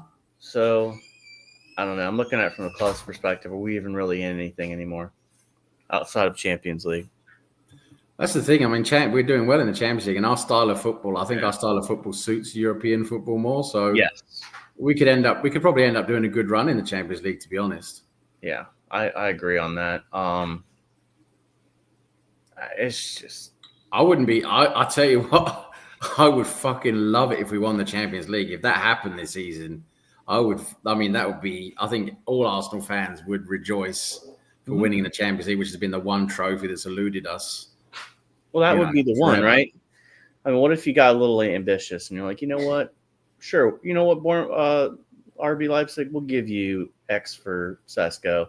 Oh yeah, and we'll take Watkins too. I mean, that's not that would be fucking. It would never happen, but if it happened, that would just be mental. It would be. I know it's not going to happen, but it'd be kind of funny. I don't recall Arsenal winning the Europa Conference League. Well, it didn't exist, did it? I'm just saying that West Ham have won something that none of us have. Yeah, I mean, we've only won the lower tier European. I mean, we won the old before it became the UEFA. We won the Cup Winners' Cup. Yeah, we won the Cup Winners' Cup, and then before it became the UEFA Cup, we won it was called the Fairs Cup back then in the early 70s. That we won that once. So, quick breaking news: Alton Acker has been taken off. Is John McClain a bit upset with that? 100%. Yeah, he's got to be upset with that. Hans Gruber's even more angry that he's still walking around. Hans Gruber's definitely pissed off with that. Hans Gruber's probably more upset they got dropped out the window. But anyway, sorry, what? Spoiler. Fulham have scored at Newcastle again. Fucking Newcastle. They go and fucking... They lost at home against Bournemouth. Now they're losing at home to Fulham, right? Now we're going to go to St. James's Park in the League Cup, right? In the Carabao Cup. They're obviously losing games at home. They can be got at, but you just know we're going to go there and fucking shit the bed. Or they'll show up and have a good game. That's what'll happen. We need 3 goals, right? If we get 3 goals, we got a good chance of going through. And we can definitely get 3 goals if we show up. But yeah, it's not going to fucking happen, is it? St. James's Park. I think you can get 2, and then you'll probably end up at pens. I know last time I said it, Gary's like, "Oh, no." I'm like, "Well, dude, you want my opinion, or do you want?" I mean, obviously, I want Arsenal to score 7, so we don't have to worry about it. Yeah. But I just it's going to be hard. We're capable of it. We're capable of going to St. James's Park, and we're capable of scoring 3 goals. We can do that, but we just got to show up and actually fucking do it. That's the thing. Funny that. It's going to be difficult. I mean, that's the thing that's currently happening. The only people out, the club ambition people, they're the only one. The only time I would agree with them is, like right now, I think you would have liked to brought someone in before the City game. Obviously, that's not happening. And then, of course, you got the Newcastle return fixture, right? So that's the other issue. Like, those are 2 massive games that we haven't brought anybody in. So that's the only time I'll give the club ambition people a little bit of, okay, you're probably right to an extent. But I don't think the club's just sitting here just being like, well, let's throw this random bid out here just to make people happy. I think that's insane, because what if they take your bed? Now you have to pay for the money. Like, it's just. I think something's going to happen now over the weekend. Yeah, I think so. Monday night is the deadline. I think we're going to see some action on Monday. That's what I think. I think we're going to see 2 players come in on Monday. Yeah. One that we've been probably talking about, and one that's going to be like, well, I didn't see that one coming. Yeah, there's going to be someone who comes in who no one's really talked about, very likely. And I do have a pretty good feeling about Watkins, because I see that because it's coming from reliable sources now that Villa are going for both Asensio and Felix. and Joe Felix on loan. They're coming from reliable sources. I can see that they will, get one of those or one or two of both of those loans in, and then it's definitely lining up for Watkins to go because they need the money as well. They do need the money for the PSR. And they're probably thinking from perspective. They're like, hey, how many years do we have left with him? Cash in on him now, right? Cash in on him. I think so. But also, my concern also with that is if they had a fallen out of Champions League, you probably had it. So I'm looking at it from two perspectives. Them still being in the final, where they didn't get in the final top 8. They got in the playoffs. No, they got direct qualification. They got 8th spot. Okay, well there you go. So they're at the 8th spot. They're also attractive for someone like a Yao Felix and Asensio to still come. Whereas if they weren't, they would be kind of less likely to want to come, right? Because they're still European games. So there's that aspect, and the other aspect is the other argument is like, well, we finished in 8th. Why would we let go of Watkins? Yeah, I mean, so there's two avenues on that. Well, the thing is, what in general, Villa, for me, in general, when you look at it, they wouldn't want to let Watkins go because obviously Villa, they are going for Champions League spots, in the league, right? They need to do that. Watkins will help them do that. And like you say, they've directly qualified now for the Champions League, the last 16. That is an important, they want to keep him to be a part of that. But, so like I said, on the face of it, I just couldn't see, especially when they let Duran go. It was like, okay, they're definitely not going to let Watkins go because there's no way they're going to let both of their main strikers go. But I do think that there are two important things here at play in regards of them actually, letting him go. And that is number one, the PSR regulations. And two, I think Watkins wants to go. I think he is told when he knows Arsenal are interested, and Arsenal made that bid last Monday. They made that first bid. They got rejected, just testing the waters with like 40-something million, which was just like, yeah, we'll just see what they say. That alerted, they'd obviously agreed something, talked to Watkins and agreed something with him as well. So Watkins is like, now, okay, I want to go. I want to go to Arsenal. Arsenal's my dream club. This is going to be my only chance to play for them now, right? I'm 29. There's no way I'm going to get to play for them later on. So he's like, I want to go to Arsenal. I think he's pushing for that behind the scenes because now is the time to be able to do it because of the PSR thing, and also he knows Arsenal need a striker. So this is going to potentially happen. So that's why I think it's more realistic now than before we got to this position. But yeah, it's really interesting. There's a lot of stuff going on behind the scenes, a lot of moving parts because teams have to, get in replacements. They have to look at their different options. It's just not a matter of letting someone go. You've got to have someone who is going to either step up or you're going to have to bring in someone who's going to replace them. So it's a whole domino effect within the transfer market. So, but now they're going for Asensio and Joao Felix. If they get one of those or both of those in, I can definitely see Watkins going. Definitely. And the Kuna was a rumor we heard too, but Wolves are so far close to the bottom. I don't think Wolves would want to let Kuna go now. They'd probably think of a summer move because they want. Yeah, I think they're probably gonna reject anything that unless someone bids crazy money like over 80 million or something. Yeah. I don't think they're going to let him go. They're going to someone's going to have to put a lot of money down to make them say yes. So I can't see that happening because they like you say they want him to be able to stay up, right? Because they could be in a relegation battle. So Leeds have scored 6-0. 6-0. 6-0. Come on, Leeds. And Southampton. What's going on with them? Bloody hell. Come on, Leeds. Who scored? Sorry. I'll find out for you in a second, hopefully.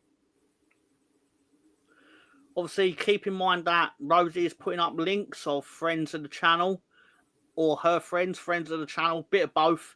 So obviously check out the content from the likes of Sam Greenwood. Gary, our very own Gary, is doing a show on this Monday night, and obviously some guy named Spencer who has Holiday Lights. Dan Laguna channel.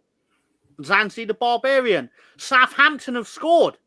My God. Scored. Yep. Could they actually win a game? Could they actually fucking win a game? Matteo Joseph is the goal scorer for Leeds United. Matteo Joseph. England. Could they actually win a game? Bloody hell! It's England all and Ireland. going on here on the road trip, baby. How are England doing? Are England playing rugby? Yeah, that's right now. The 1 minute in, England and Ireland should be a big game. Yeah, Ireland have been good, haven't they? Really good. Southampton are etching their way towards the 9-point mark. 9-point mark. Wow, they could beat Derby's record this season. They could. They'll only need another win. Also, Yep. we all love Leeds tomorrow, where there'll be 6 goals across 2 games, which is actually 6 more than I thought there might be based on the state of that first game. Tomorrow, Sunday night, 9 p.m. in the UK, which I believe is 4 in the Eastern time zone. Maths. Yes. But still. And also, the important thing to keep in mind is that it's all fun. It's all fun. Especially when my team has scored 6 goals in the afternoon. 6 goals. 6 goals, yeah. You must be chuffed. Spencer disappeared to sort out his cats, and then we scored 3 goals in the whole time he was gone. I'm like, let's just see another. Spencer disappear more often. Sorry, what? We just had one attack, another one too. Yeah. No. Yeah, whatever. I do need to disappear more. So Spencer goes and lead scores. Just a joke. Of course. I know it's a joke, Tom. You know I'm not sensitive. Junior Firpo with the assist. That's almost more important than the fact we scored. You fucking love Junior Firpo, you do. And you love Brendan Aronson. You slag, you love him. It's funny you should say that because just a random thing. Man, I love Firpo. How can anyone? And he's almost certainly going to leave the club in the summer because if we don't get promoted, we won't be able to afford it to keep him. And if we do get promoted, we'll probably buy an actual left back. But at the same time, it's like, man, just pay for his moustache to stay. He looks like a sexy guy. He is a very sexy guy, and he's going to win the CONCACAF Gold Cup with the Dominican Republic. That's doubtful. It's highly doubtful, but I'm still going to claim it until it doesn't happen. But just if anyone that cared, and I know not one person within the sound of my voice remotely will give a shit, but that's the team that won 6-0 today. There we go. Brendan Aronson playing the 10 role. What a player, despite the fact he's from America. What a player. And we have John McClane's godson playing in midfield. Yeah.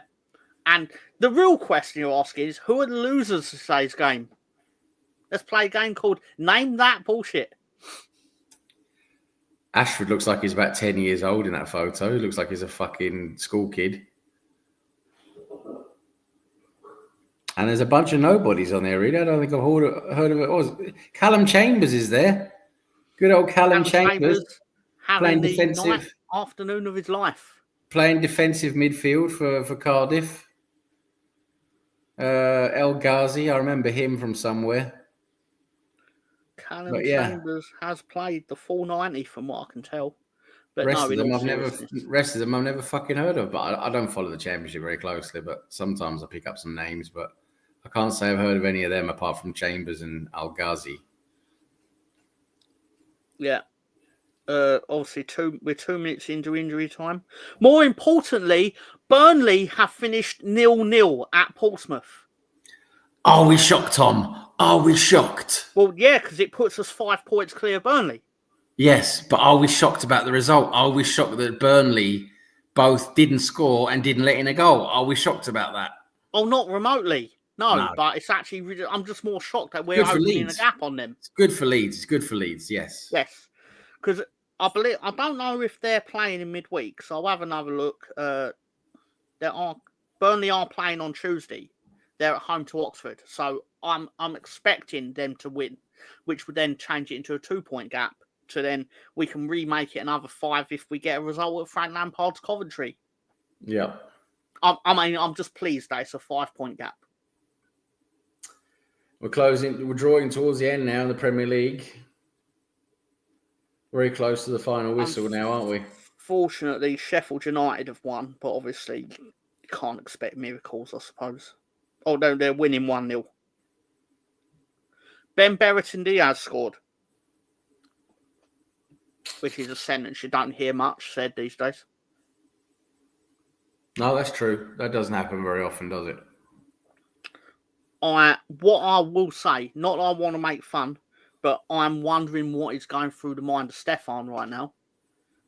That is a terrible result for them at home, isn't it? Yes. Losing against Southampton, if that's Super bad.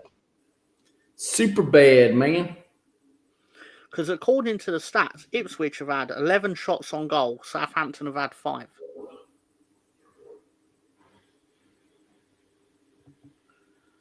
Why are the Toffees called the Toffees? Everton are now winning 4-0. 4-0. Because David Moyes is fucking amazing, apparently. Well, he's had a good effect on him, hasn't he? Started in there. The Moyes effect. The Moyes effect, man. I think I've said it on it. I think I probably said it last Saturday. I think Destiny will bring Sean Dyche back to Burnley.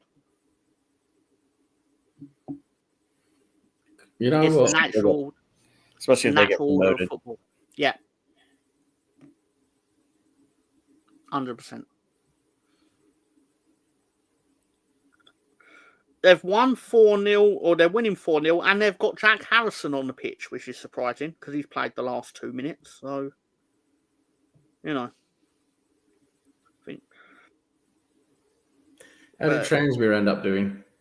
You know, I don't. Oh, Leeds have scored again. It's 7-0. Leeds have scored again. Jesus 7-0. Christ. Bloody hell! What's going on there? 7, as in from that Friends episode when Monica is describing the best erogenous zones. She says 7, 7, 7.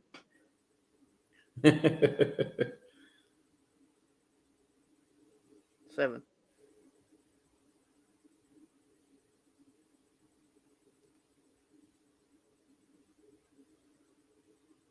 I will bring you. It's gone full time, so I'm going to tell you who got the 7th. I hope it's the 7th different scorer because it just make it more funny. But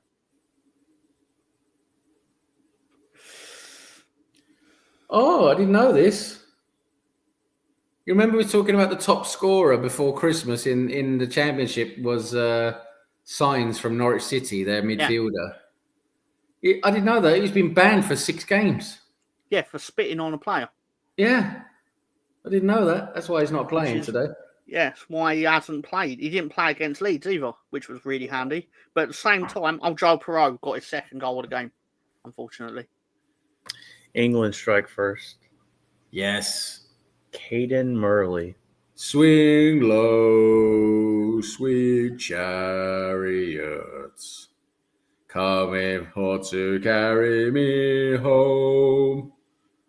Yep.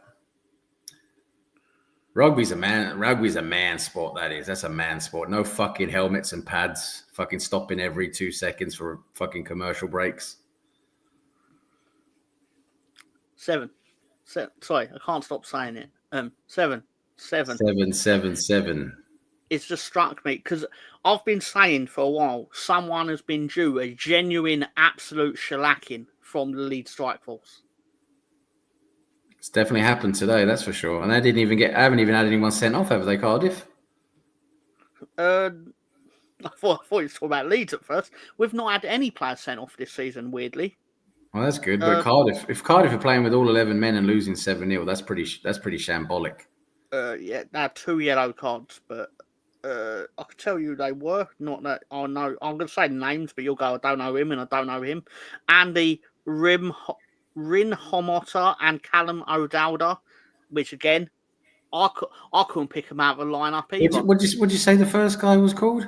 Andy Rim. Let me get his photo up. Andy Rimjob. I believe he is there. Oh, Rimo. What was he say there? On the right back. Hota. Right back. Hota. Fucking hell, what a name that is. Hota. I was calling Rimjob. Poor Brownie. Brownie. Imagine if he was here on stream, he would be absolutely going bonkers. Good old Brownie. That sounds like you're saying they're due a manicure, a shell acing. What? This is women's stuff. We don't fucking follow women's stuff. The word shellacking is a word for giving someone a beating. That's my Yes. understanding of it. Yes. Don't listen to Rosie. No one listens to Rosie. But she's doing the hand gestures from the scene as well, which the worst part is I actually No, know. that's sign language for I'm Scottish and I'm stupid. That's what it is. Ronnie Hedgehog's cousin, rim job. Yes, exactly. Good old rim job. What a player. I'm actually planning to get. I'm actually not getting Chinese tonight. I'm actually going to get some KFC. What are you getting tonight, Tom? Yeah, what is it? KFC. Make a change. You're just getting a KFC, are you? Is that going to be before or after your swimming session? Oh, definitely after the swimming. Yes. Right. You can't go swimming with fried chicken in the stomach. No, that's true. You got to do. Yeah, that's true. You got to do it before. And where tonight are you going before the Royal Rumble? Where are you going to do your performance? Your Right Said Fred tribute performance? Or I'm probably going to go to Dallas Fried Chicken to get some chicken wings.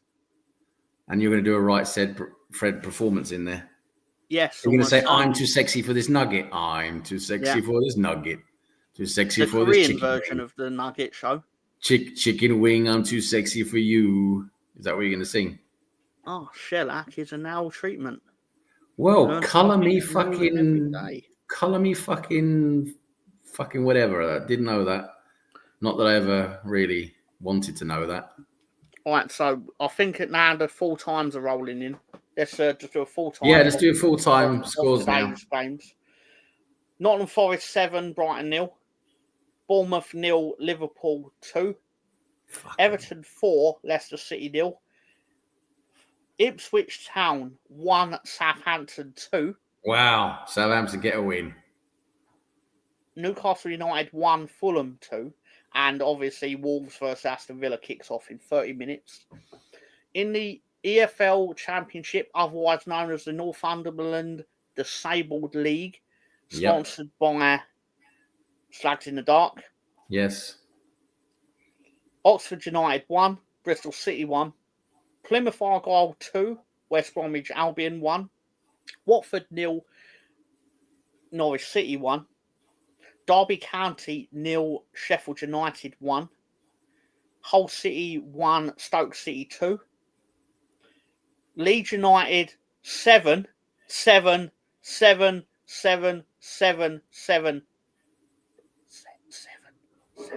Anyway, Cardiff City 0. Millwall 2, Queen's Park Rangers 1. Portsmouth 0, Burnley fuck all 0. Good. Sheffield Wednesday 1, Luton Town 1. Swansea City 0, Coventry City, Frank Lampard's Coventry City 2. Down into League 1, Birmingham 1-2-1. Wrexham 1-2-1. Wycombe Wanderers drew 1. That's the top 3 in that league. And obviously Leyton Orient lost 1-0 at home. How did Transmere Rovers do? We want to know how Transmere did. Yep, that's coming up next because now I'm in League 2, which I don't know who's top of League 2, but I know down the bottom, Transmere Rovers 1, Colchester United 3. Well, that's definitely a binary result right there. Definitely. And you were joking about 7-0. Fucking hell. Well, Nottingham. It turned out that Nottingham Forest weren't the only team to score 7 goals today, were they, Tom? No, they're not. And obviously, Chris Wood had a great day. Look at Chris Wood, 7 goals. Unrelated reasons, Forest, obviously. And his old club scored 7 goals. Tom, would you like to tell us what number comes between 6 and 8? I certainly would. In fact, right in that time, I should have been Googling the picture of Monica Geller going, that's got to be for tomorrow's show. I can do it right now. You got to do that tomorrow for your show. We all love Leeds. Yeah. I'm already on it. Anyway, so yeah, obviously it was 7. Incredible. It took me all of 10 seconds. That's what she said. That's what she said. That sounds like 10 seconds. Well done. Let's find some more. 7, 8. Nah, they only did the joke once. Anyway. So, is there any thoughts on the football before I? Oh, hang on. Sam the Fluffer for Tom. That's not PG. That's not PG. That's not very kind, Gary. Gary, if you don't be careful, I've got him on the phone today. I'll bring him on, and that's Pol Pot. So if you're not careful, I'll bring on Pol Pot, Gary.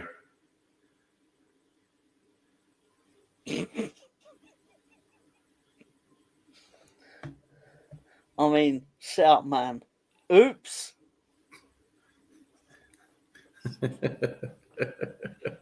Even at 2-0, I couldn't be too confident because I was like, I've seen how this record ends, but then I'm like, at 6-0, I thought we might have this game won.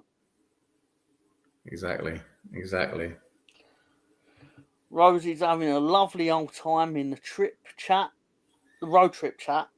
Tom, could you tell us how it ended in the Grace McEwen Methadone Clinic League? I would very, very rarely would I be less honoured to actually do that, Sam. So I will do that for you. Thank you, Tom. Dundee FC 0, Heart of Midlothian 6. 6. Not as many as a team from Yorkshire or Nottingham, where they got 7. 7. No, not as good as 7. Not as good as 7. 6 ain't bad. Hibernian 2, Aberdeen 0. And St Mirren 0, St Johnstone 1. Obviously with Kilmarnock and Dundee United playing at 5:45 in the UK time. We got Nixon on the S. Nixon on. I am not a crook. Hello, Gary. Hello, Gary. Okay. I thought Pol Pot was going to be here. I'm not a crook.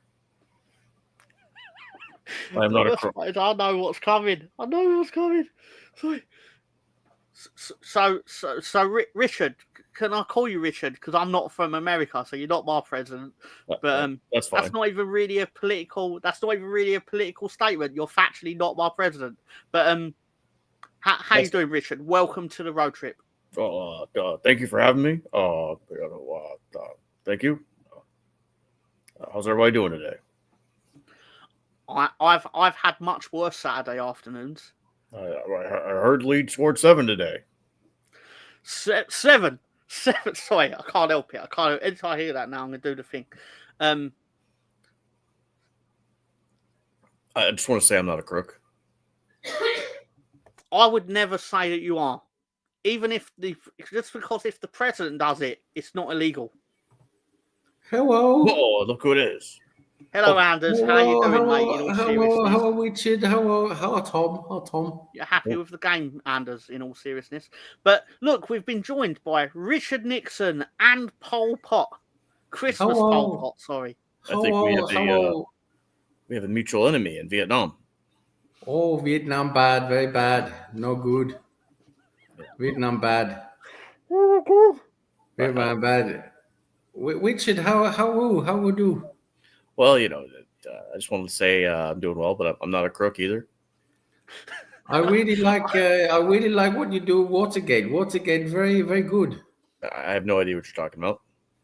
Watergate, very good. I like very much. Who is this Deep Throat? Who is he? Oh, Deep Throat, my favorite movie. Favorite movie, Deep Throat, Cambodia. Yeah. Tom, how Weeds do today? How Weeds do? We score. In fact, I think you should look at the results and tell the audience how many Leeds scored today. Well, Cambodia, we hear Weeds score 7 goals. That true? It's true, Paul. It's totally true. So that's the sound of Gary having an actual conniption fit. Who Gowie? Don't know who Gowie is. Who Gowie? Rosie says that Paul is living in the past with his Santa hat. Merry Christmas, Rosie. Merry Christmas. We Christmas just come to Cambodia now. We have Christmas in Cambodia. I love their names. They've actually changed the names. Brilliant. Not a crook. Richard, very good guy, very good man. Richard Nixon. Yeah, I'm very interested in this football. The Leeds United scored 7, so I heard that. It was Weeds, really Weeds, top team, Weeds. Arsenal There better. was a Arsenal robbery top at Ellen team. Road today. Well, robbery. I don't know. I don't know G. Gordon Liddy. Cambodia league very good, very good. Weeds very popular. Cambodia. Yeah, Leeds. The Leeds United 7-0. There you go, Leeds. So Richard, what do you make of Brendan Aronson, his performance in opening the scoring today? I mean, I think he's a great American. Also, I want to say that I am not a crook. I know nothing about Watergate. Watergate, very good. Watergate, very good, Richard. Very good. I will say Watergate salad is really good. Oh, salad. We don't have salad in Cambodia. No salad here. It's really good. You guys should make some. You'll like it. We have pork. A lot of pork. No salad. Oh man, this is incredible.